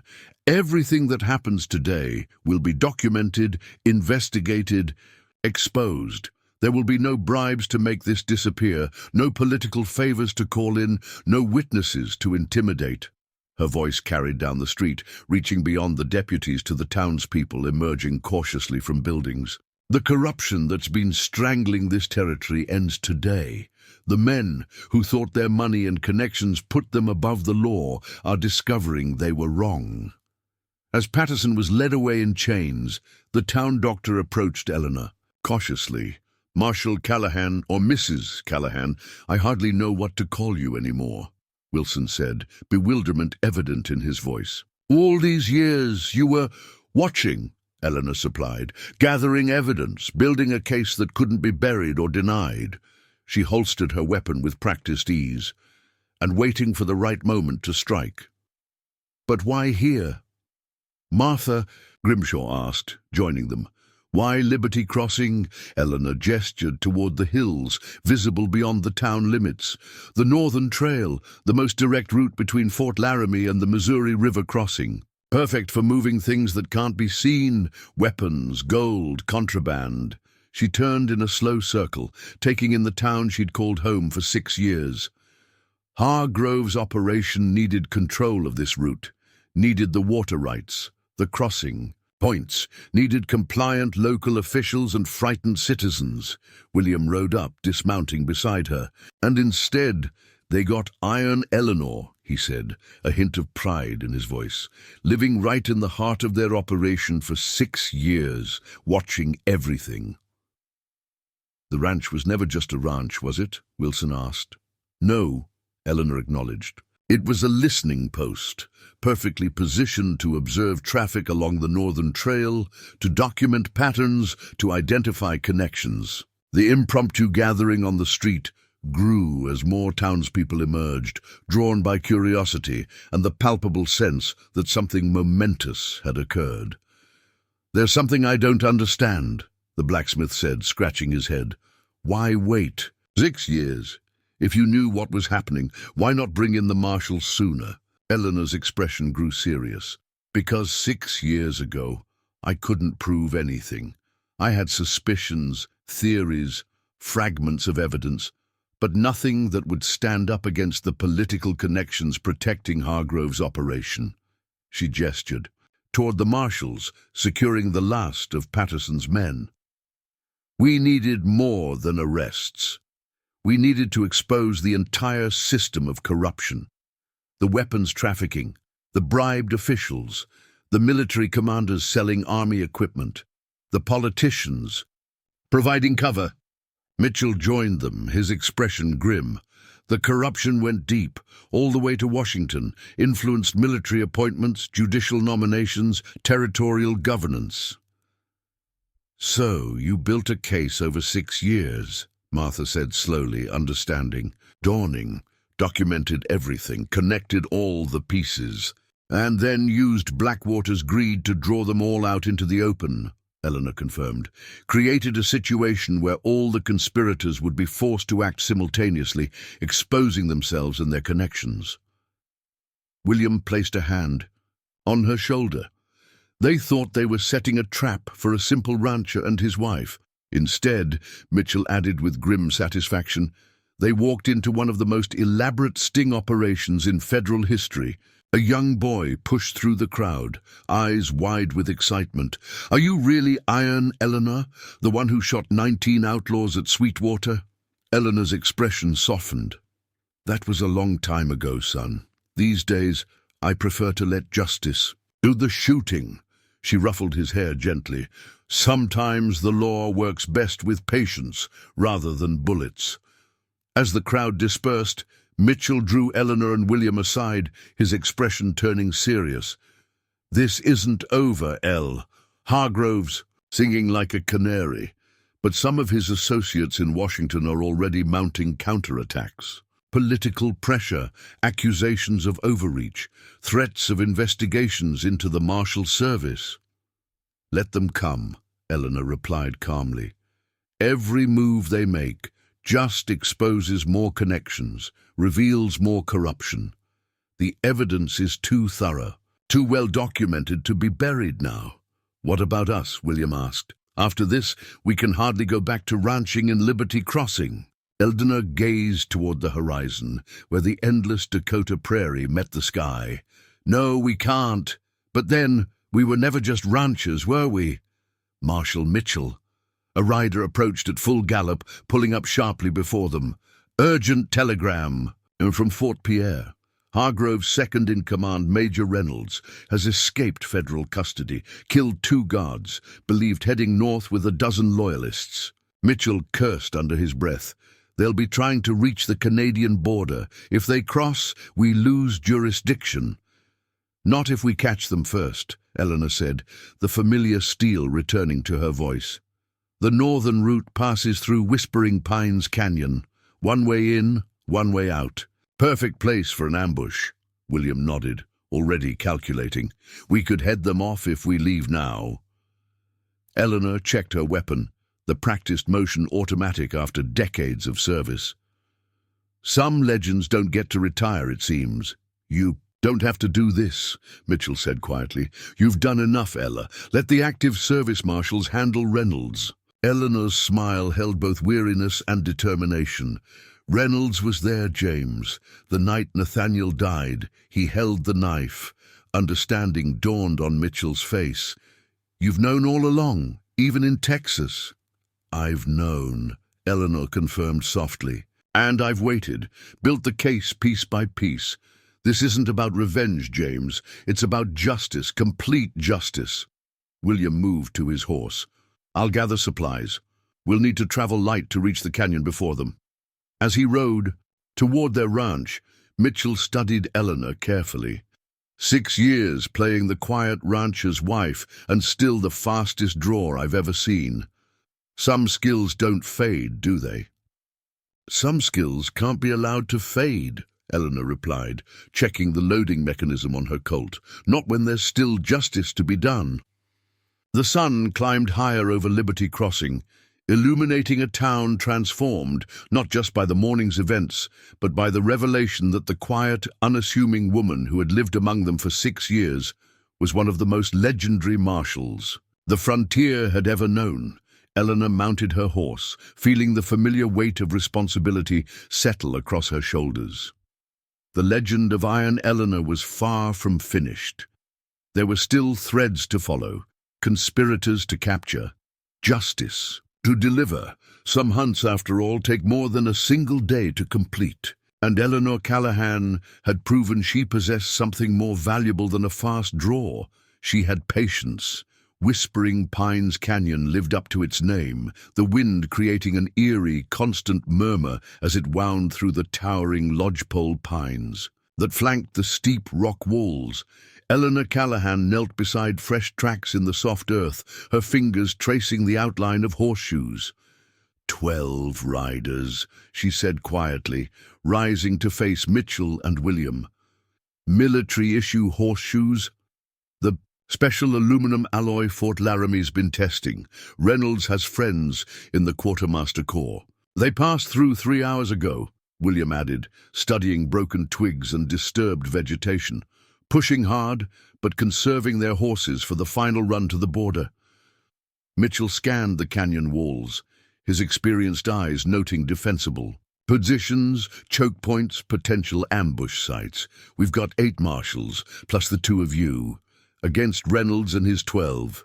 Uneven odds, William observed. Yes, Eleanor agreed, checking her Colt. Reynolds is outnumbered. Despite the gravity of their situation, Mitchell couldn't suppress a grim chuckle. 6 years of domestic tranquility hasn't tempered that confidence, I see. It's not confidence, Eleanor replied, studying the canyon's winding path. It's a calculation. Reynolds and his men are desperate, exhausted, running blind. We're rested, prepared, and know exactly what we're facing."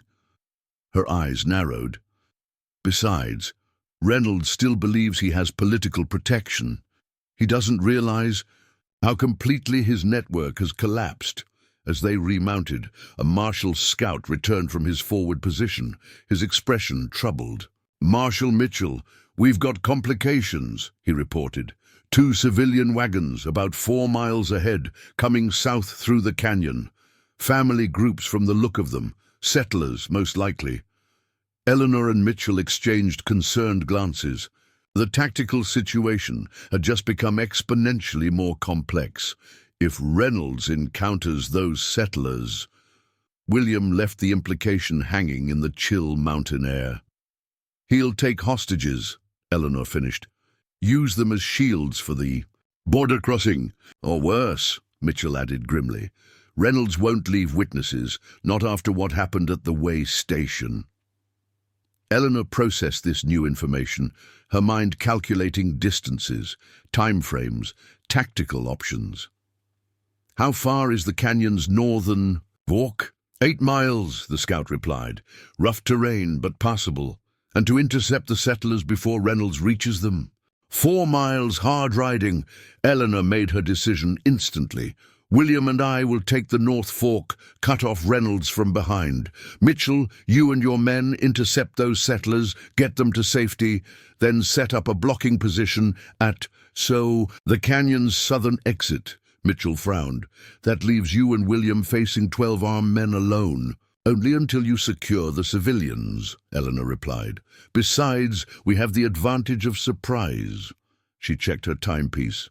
"Reynolds won't expect pursuit from the north. He'll be watching his back trail." William was already distributing additional ammunition from their saddlebags.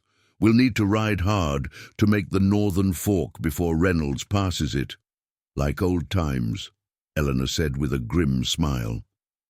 As they prepared to separate, Mitchell gripped Eleanor's arm. 6 years you've waited for this, Elle. Don't let personal vengeance cloud your judgment."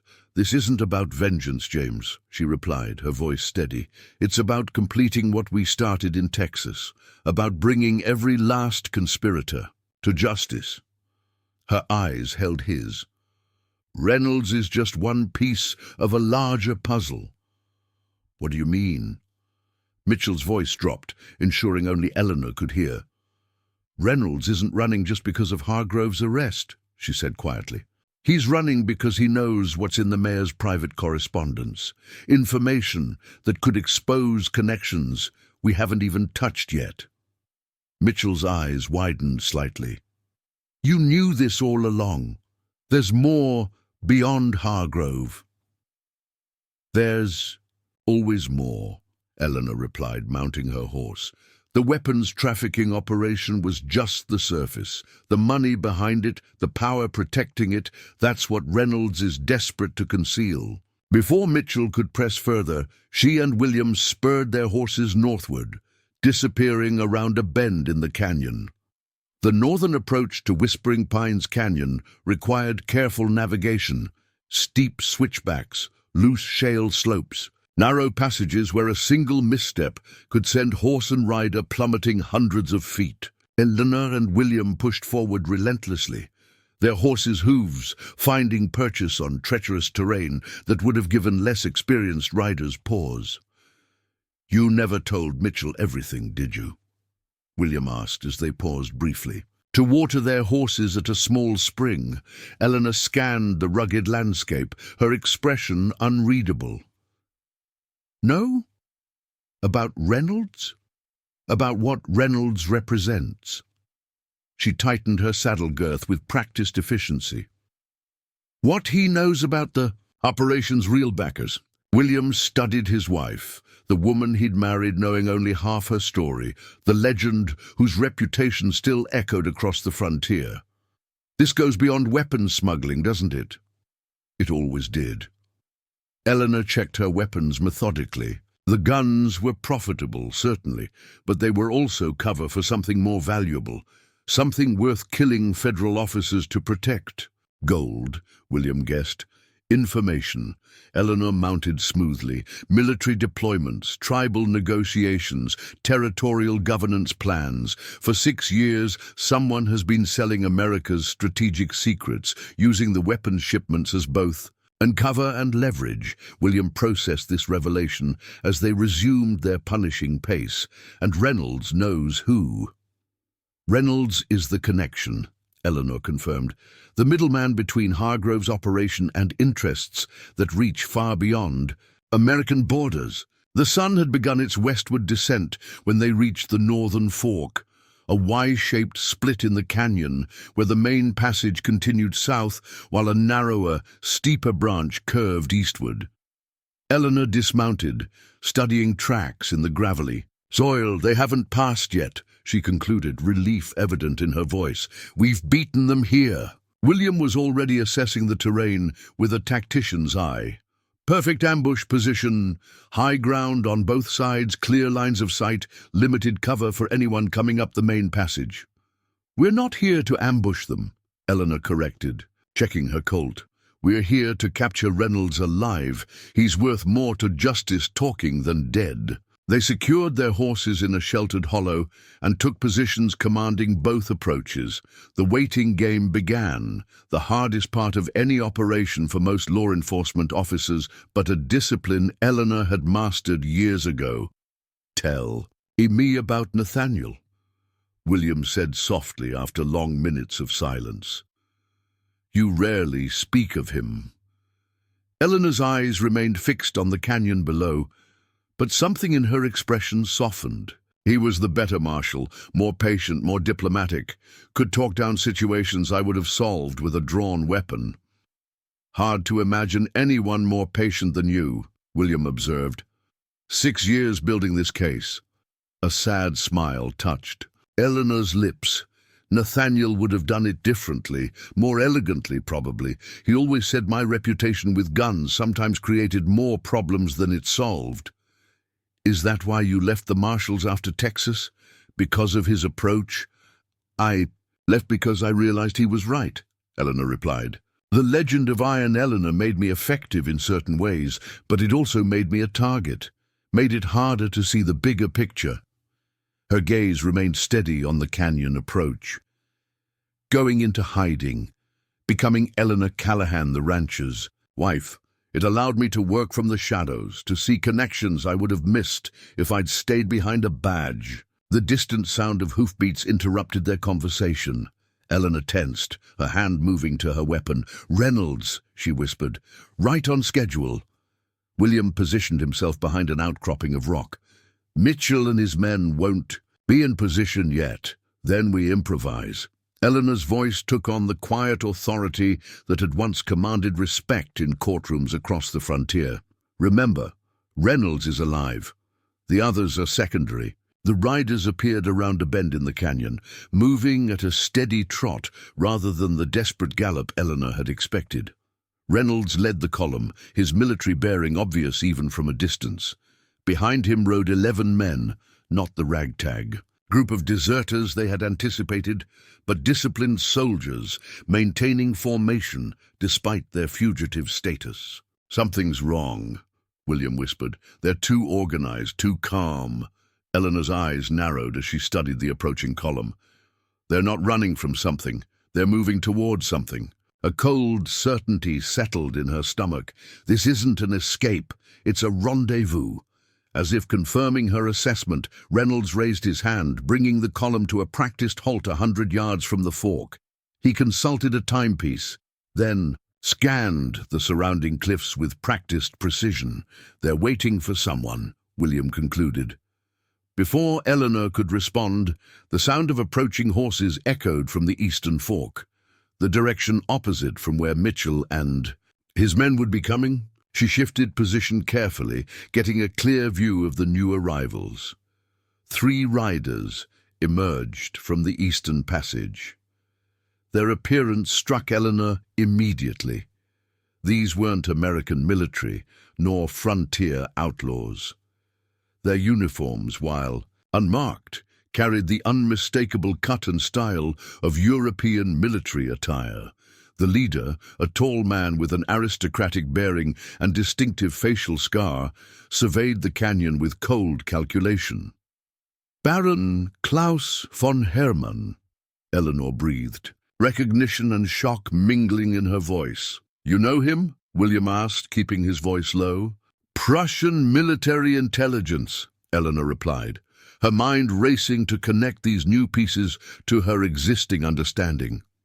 "Rumored to have been in Texas during the final year of our investigation. We could never prove it." The Baron dismounted, with fluid grace, approaching Reynolds with the confidence of a man accustomed to command. The two men spoke briefly, their voices too low to carry to Eleanor's position. Then Reynolds handed over a leather document case. "The intelligence," Eleanor whispered. "Military deployments, territorial governance plans, everything a foreign power would need to manipulate the Western territories." Von Hermann examined the contents of the case briefly, then nodded with satisfaction. He reached into his coat, producing what appeared to be a small leather pouch, which he handed to Reynolds. "Payment," William guessed. "No," Eleanor corrected, her eyes fixed on the exchange. "That's too small for significant payment. That's—" Her breath caught as understanding dawned.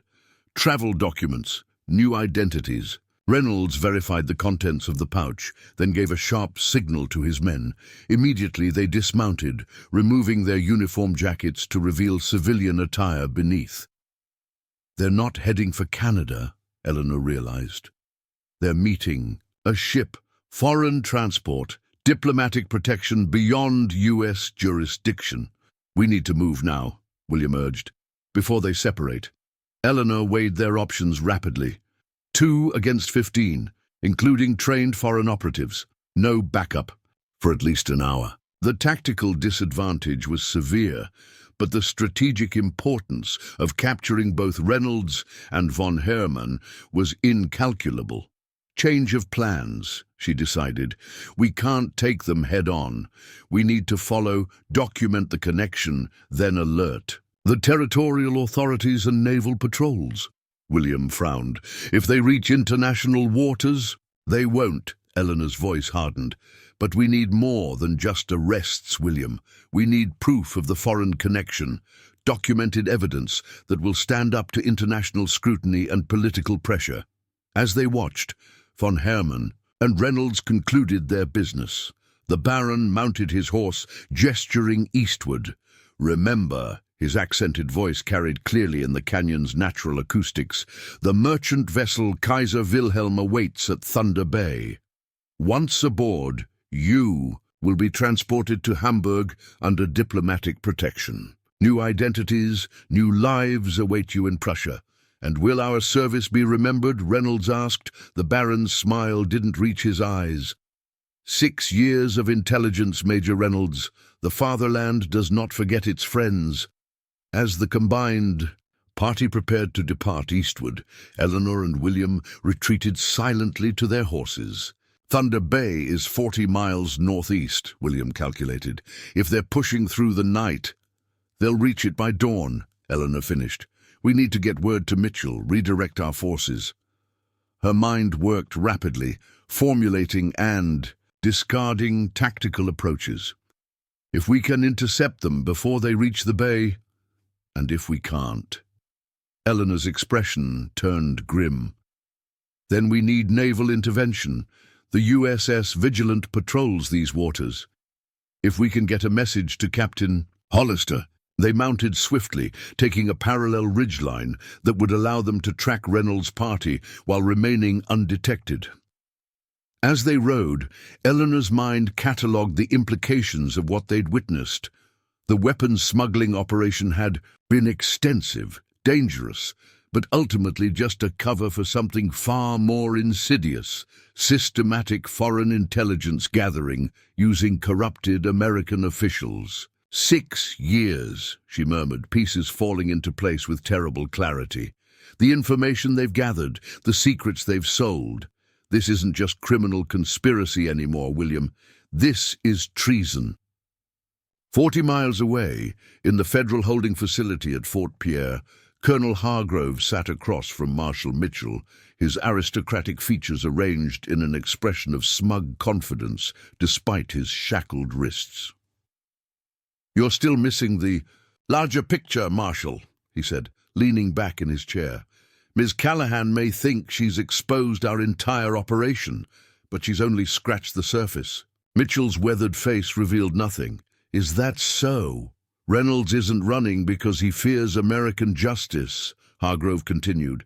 "He's running because he answers to masters far beyond your jurisdiction, masters who won't tolerate failure." "Foreign interests," Mitchell stated flatly, testing the waters. Hargrove's smile was cold.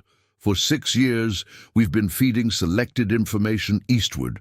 Military deployments, territorial disputes, tribal negotiations, all flowing to interested parties across the Atlantic." "Treason," Mitchell's voice hardened. "Opportunity," Hargrove corrected. "The European powers understand what Washington refuses to see, that the future of global influence lies in controlling the American frontier. Today, weapons and intelligence. Tomorrow, territorial influence." Mitchell studied the man before him. West Point-educated, decorated war veteran, now revealed as a traitor selling America's security for personal gain. "Why tell me this now?" he asked finally. "Because by this time tomorrow, it won't matter." "Who knows?" Hargrove replied with disturbing confidence. "Reynolds will have reached international waters with 6 years of accumulated intelligence. The operation will continue under new management." His smile widened. "And certain interests in Washington will ensure this investigation dies a quiet death." "You're underestimating Eleanor Callahan," Mitchell said evenly. "No, Marshal, you're overestimating her. Iron Eleanor is hunting Reynolds, believing he's simply a criminal fleeing justice." Hargrove leaned forward, chains clinking. "But Reynolds isn't alone anymore. Baron von Hermann has personally come to ensure his extraction succeeds." Mitchell kept his expression neutral, but his mind raced. Von Hermann, Prussian military intelligence, rumored to have orchestrated multiple operations on American soil, always maintaining plausible deniability. "Eleanor knows more than you think," he countered. "Does she know about Thunder Bay?" Hargrove asked, watching Mitchell's face carefully. "About the Kaiser Wilhelm waiting offshore?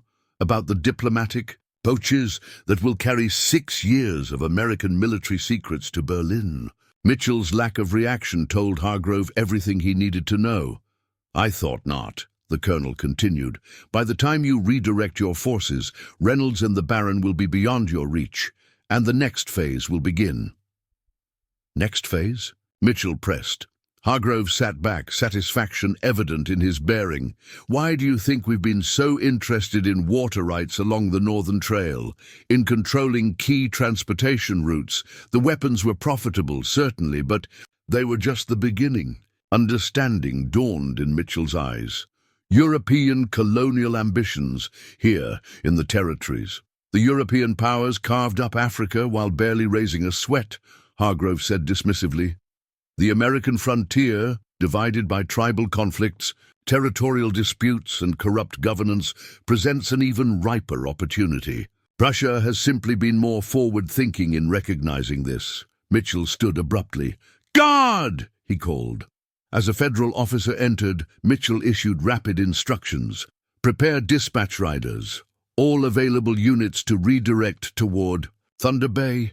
Send telegrams to naval stations at Fort Thompson and Lake Superior. Immediate interception of the merchant vessel Kaiser Wilhelm." As the guard hurried to comply, Mitchell turned back to Hargrove.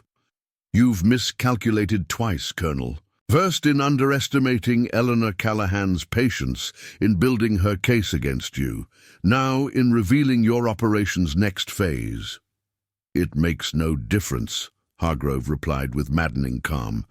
"Even if you somehow intercept Reynolds and the Baron, you're facing an operation with tendrils reaching into the highest levels of your government.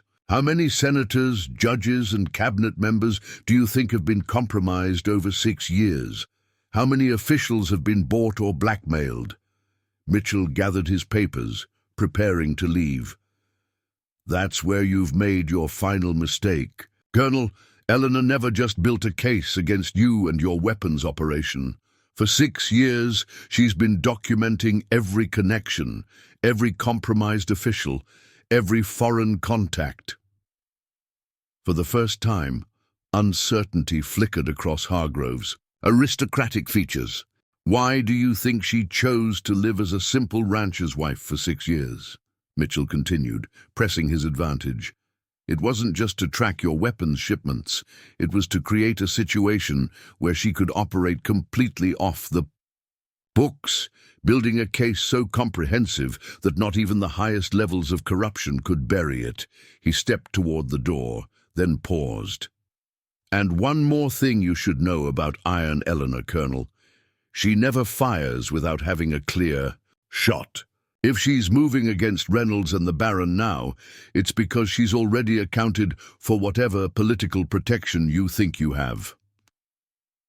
As Mitchell strode from the holding cell, leaving Hargrove to contemplate this new perspective, he prayed his confident words would prove true. Because if Eleanor and William were indeed tracking Reynolds and the Baron toward Thunder Bay, they were riding into an international confrontation with implications far beyond a simple weapons smuggling case. The true threat had finally emerged. From the shadows, not just criminal conspiracy or corruption, but foreign powers attempting to undermine American sovereignty from within. And 2 former marshals stood as the last line of defense against a plot 6 years in the making. Thunder Bay earned its name, honestly. As dawn broke, dark storm clouds gathered over the choppy waters, distant lightning illuminating the silhouettes of 2 vessels offshore, the merchant ship Kaiser Wilhelm flying Prussian colors, and the smaller, faster USS Vigilant maintaining a watchful distance. From their position on the rocky promontory overlooking the bay, Eleanor and William observed the tense maritime standoff through a brass spyglass. "Captain Hollister received our message," William noted with relief. "The Vigilance blocking the Wilhelm from approaching shore." Eleanor studied the beach below where Reynolds, Baron von Hermann and their men had established a temporary camp. Their frustration was evident even from a distance. Gestures of anger, hurried conferences, mounted scouts dispatched to survey the surrounding area. They're trapped between the Vigilant at sea and Mitchell's approaching forces on land, she observed. The Baron miscalculated. He expected to complete the transfer under cover of diplomatic protection. "What's their next move?" William asked, scanning the terrain with an experienced eye. "Diplomatic confrontation first," Eleanor replied, focusing the spyglass on a small boat being launched from the Wilhelm. "The ship's captain will claim diplomatic immunity, demand the Vigilant withdraw. And when that fails, then we see how committed the Baron is to his mission." She handed William the spyglass. "Reynolds holds 6 years of American military intelligence. Von Hermann won't abandon that prize easily." As they watched, a naval launch from the Vigilant intercepted Wilhelm's boat midway between the ships. Even from shore, the tension was palpable as documents were exchanged, voices raised. "Captain Hollister won't back down," William said confidently. "The Vigilant outguns that merchant vessel 3-1. This isn't about naval firepower," Eleanor cautioned. "It's about international law and diplomatic maneuvering. If that document case reaches Wilhelm under diplomatic seal, Prussia gains deniability while acquiring years of American secrets." She checked her timepiece. "Mitchell and his men are still 3 hours out. We need to delay any transfer attempt until they arrive." William studied the Baron's camp through the spyglass. 15 armed men, professional soldiers by their bearing, against the 2 of us. Against Iron Eleanor and the man who tracked the Ghost River gang across 3 territories without losing their trail, she corrected with a hint of a smile. "I'd say the odds are fair." As the naval confrontation continued offshore, Eleanor laid out her plan, It wasn't about direct confrontation. They were outnumbered and outgunned. Instead, they would employ the strategy that had served Eleanor throughout her career: psychological pressure, tactical confusion, and the calculated use of her legend.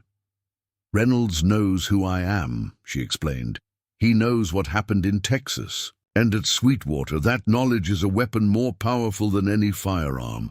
20 minutes later, the first phase began. William, using skills honed through years on the frontier, circled behind the Baron's position and set off a carefully controlled brush fire. As smoke billowed skyward, the camp erupted in activity, men rushing to secure equipment, horses neighing. Nervously, Eleanor, meanwhile, had positioned herself on a different ridge. Using Mitchell's speaking trumpet, her voice carried across the bay with unnerving clarity. "Major Reynolds, this is Marshal Eleanor Callahan. You are surrounded by federal forces. Surrender the documents and Baron von Herman immediately." The effect was electric. Several of Reynolds' men immediately drew weapons, scanning the ridgelines frantically. The Baron himself emerged from his tent, face contorted with anger, as he berated Reynolds. Through the spyglass, Eleanor watched their heated exchange. Reynolds gestured toward the surrounding terrain, the Baron dismissing his concerns, finally, shoving the American officer aside and taking command himself. "He's not believing Reynolds' warnings about me," she observed, as William rejoined her. "Good." "What's next?"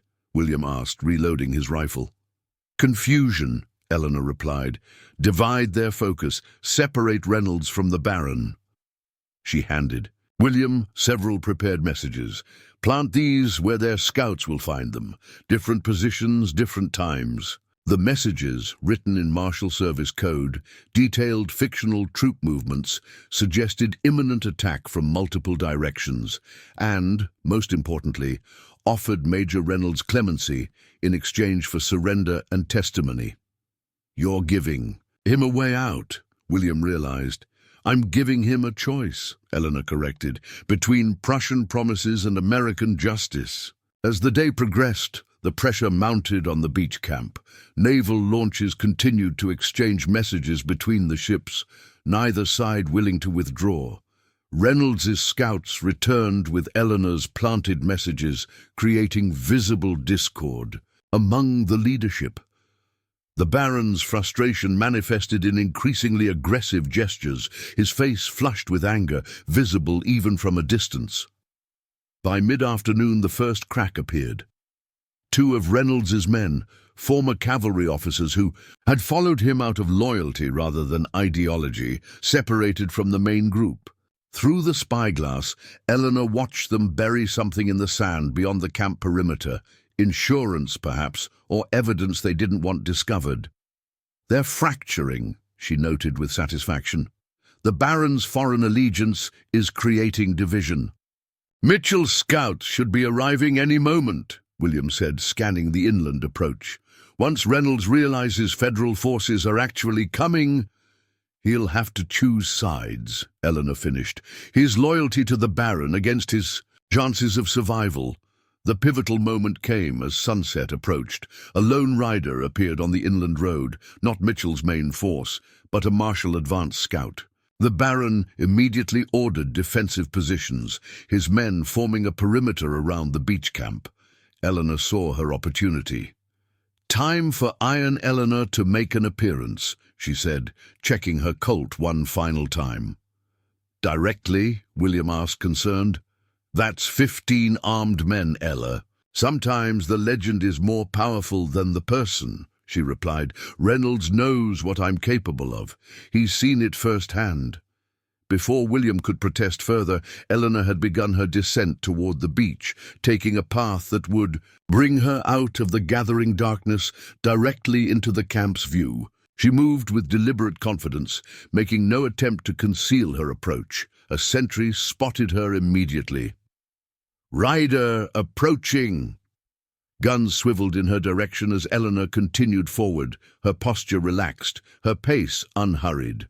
Through The growing twilight, recognition spread through the camp. "It's her," one of Reynolds's men hissed. "Iron Eleanor!" The reaction was immediate and telling.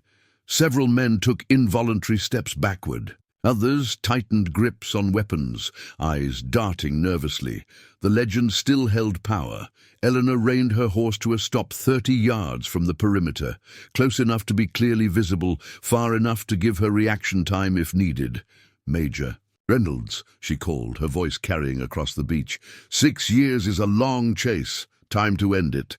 Reynolds emerged from behind a defensive position, his face a mask of conflicting emotions, fear, resignation, perhaps a hint of relief. "Marshal Callahan," he acknowledged. "Still hunting. Still serving justice," she corrected. "The same justice your brother deserved." A murmur ran through the assembled men. Baron von Hermann stepped forward, his aristocratic features arranged in an expression of contempt. "This is your legendary marshal," he sneered in accented English. "One woman against 15 men? American arrogance truly knows no bounds." "Not arrogance, Baron," Eleanor replied calmly. "Experience. Ask Reynolds about Sweetwater, about what happened to the last group of men who thought numbers alone would save them." The Baron dismissed this with a wave. "Frontier myths do not concern me, Marshal. International diplomacy, however, does. The documents in our possession are being transported under diplomatic seal. Your naval vessel has already been so informed." "Interesting claim," Eleanor acknowledged. "Particularly since Prussia has no diplomatic standing in Dakota territory. But that's not why I'm here." She focused on Reynolds. "I'm here about Nathan Callahan, my brother, the marshal you murdered 6 years ago when he discovered your involvement in selling military secrets." Reynolds paled visibly. "That wasn't—" "I know exactly what it was," Eleanor cut him off. "I've spent 6 years documenting every aspect of your operation, every weapon shipped, every secret sold, every connection to foreign intelligence services." Her voice hardened. "Including your personal role in silencing a federal officer." The Baron stepped between them. "This theatrical performance grows tiresome, Marshal. Whatever personal vendetta you pursue is irrelevant. We will be departing these shores within the hour." "With respect, Baron, you're mistaken on 3 counts," Eleanor replied evenly. "First, this isn't personal, it's justice. Second, you won't be departing. Marshal Mitchell's full company is less than an hour away." She paused meaningfully. "And third, you're overlooking the most important tactical consideration of all." "Which is?" the Baron demanded impatiently. "I didn't come alone." In her words, William's rifle cracked from the ridgeline. The shot, precisely aimed, struck the document case the Baron held, sending it tumbling into the sand. Simultaneously, Eleanor drew her Colt with the lightning speed that had made her legend, covering Reynolds before he could react. Chaos erupted as men dove for cover, uncertain where the shot had originated or how many attackers they faced. The Baron shouted orders in German, attempting to restore order. Eleanor remained motionless, her weapon trained steadily on Reynolds. 6 years, Major. 6 years I've waited to bring my brother's killer to justice. Don't make me end this the way I ended Sweetwater." Something in her voice, the absolute certainty, the controlled power, reached through Reynolds' panic. He raised his hand slowly. "Marshal," he said, his voice barely audible above the confusion, "there's something you should know about your brother, about what really happened in Texas." Before he could continue, the Baron's voice cut through the chaos. "Silence, Reynolds. Remember your oath."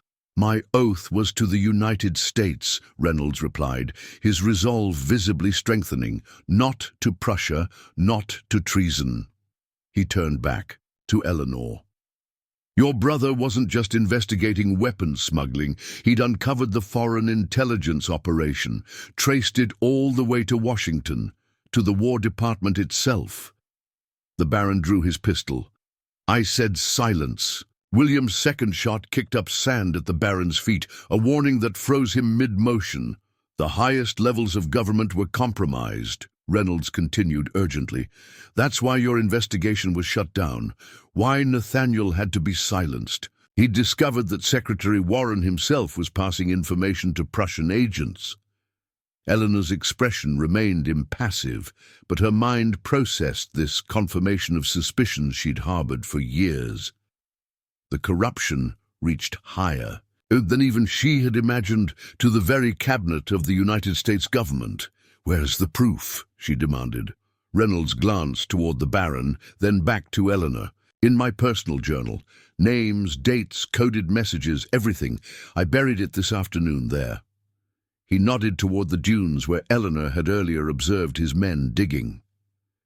"Insurance, in case the Baron decided I was expendable once." We reached Prussia. The sound of approaching horses interrupted their confrontation. Mitchell's advance guard cresting the inland ridge, silhouetted against the darkening sky. The Baron assessed the shifting tactical situation with cold calculation.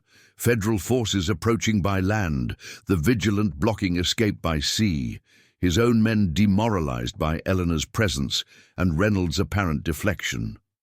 "This changes nothing," he declared, his aristocratic bearing undiminished by circumstances. "Diplomatic immunity protects me from your frontier justice, Marshal Callahan." "Diplomatic immunity requires diplomatic status, Baron," Eleanor corrected, "which you forfeited the moment you engaged in espionage on American soil." Mitchell arrived with a dozen marshals, quickly securing the beach camp. As his men disarmed the Baron's forces, he approached Eleanor with undisguised admiration. "Years," he said quietly. "You said you'd bring them all to justice, Elle. I never doubted, but I never imagined how deep this would go." "Deeper than even I suspected," she replied, dismounting. "Reynolds has evidence implicating Secretary Warren himself." Mitchell's weathered face registered shock. "The War Secretary? Elle, that's the final piece," she finished. "The reason for my investigation was buried 6 years ago. The reason Nathaniel died." As federal officers secured the prisoners, William joined them, rifle still at ready. "Reynolds' journal?" Eleanor asked. William produced a leather-bound book from his coat, retrieved it while you had their attention. Figured that might be important. Eleanor accepted the journal with reverence, understanding its significance. Not just evidence for prosecution, but vindication of her brother's sacrifice and her own 6-year mission. "What happens now?" William asked as they watched the vigilant launch boats to secure the Wilhelm. "Justice," Eleanor replied simply. "Complete justice. Up next, you've got 2 more standout stories right on your screen. If this one hits the mark, you won't want to pass these up. Just click and check them out, and don't forget to subscribe. And turn on the notification bell so you don't miss any upload from us."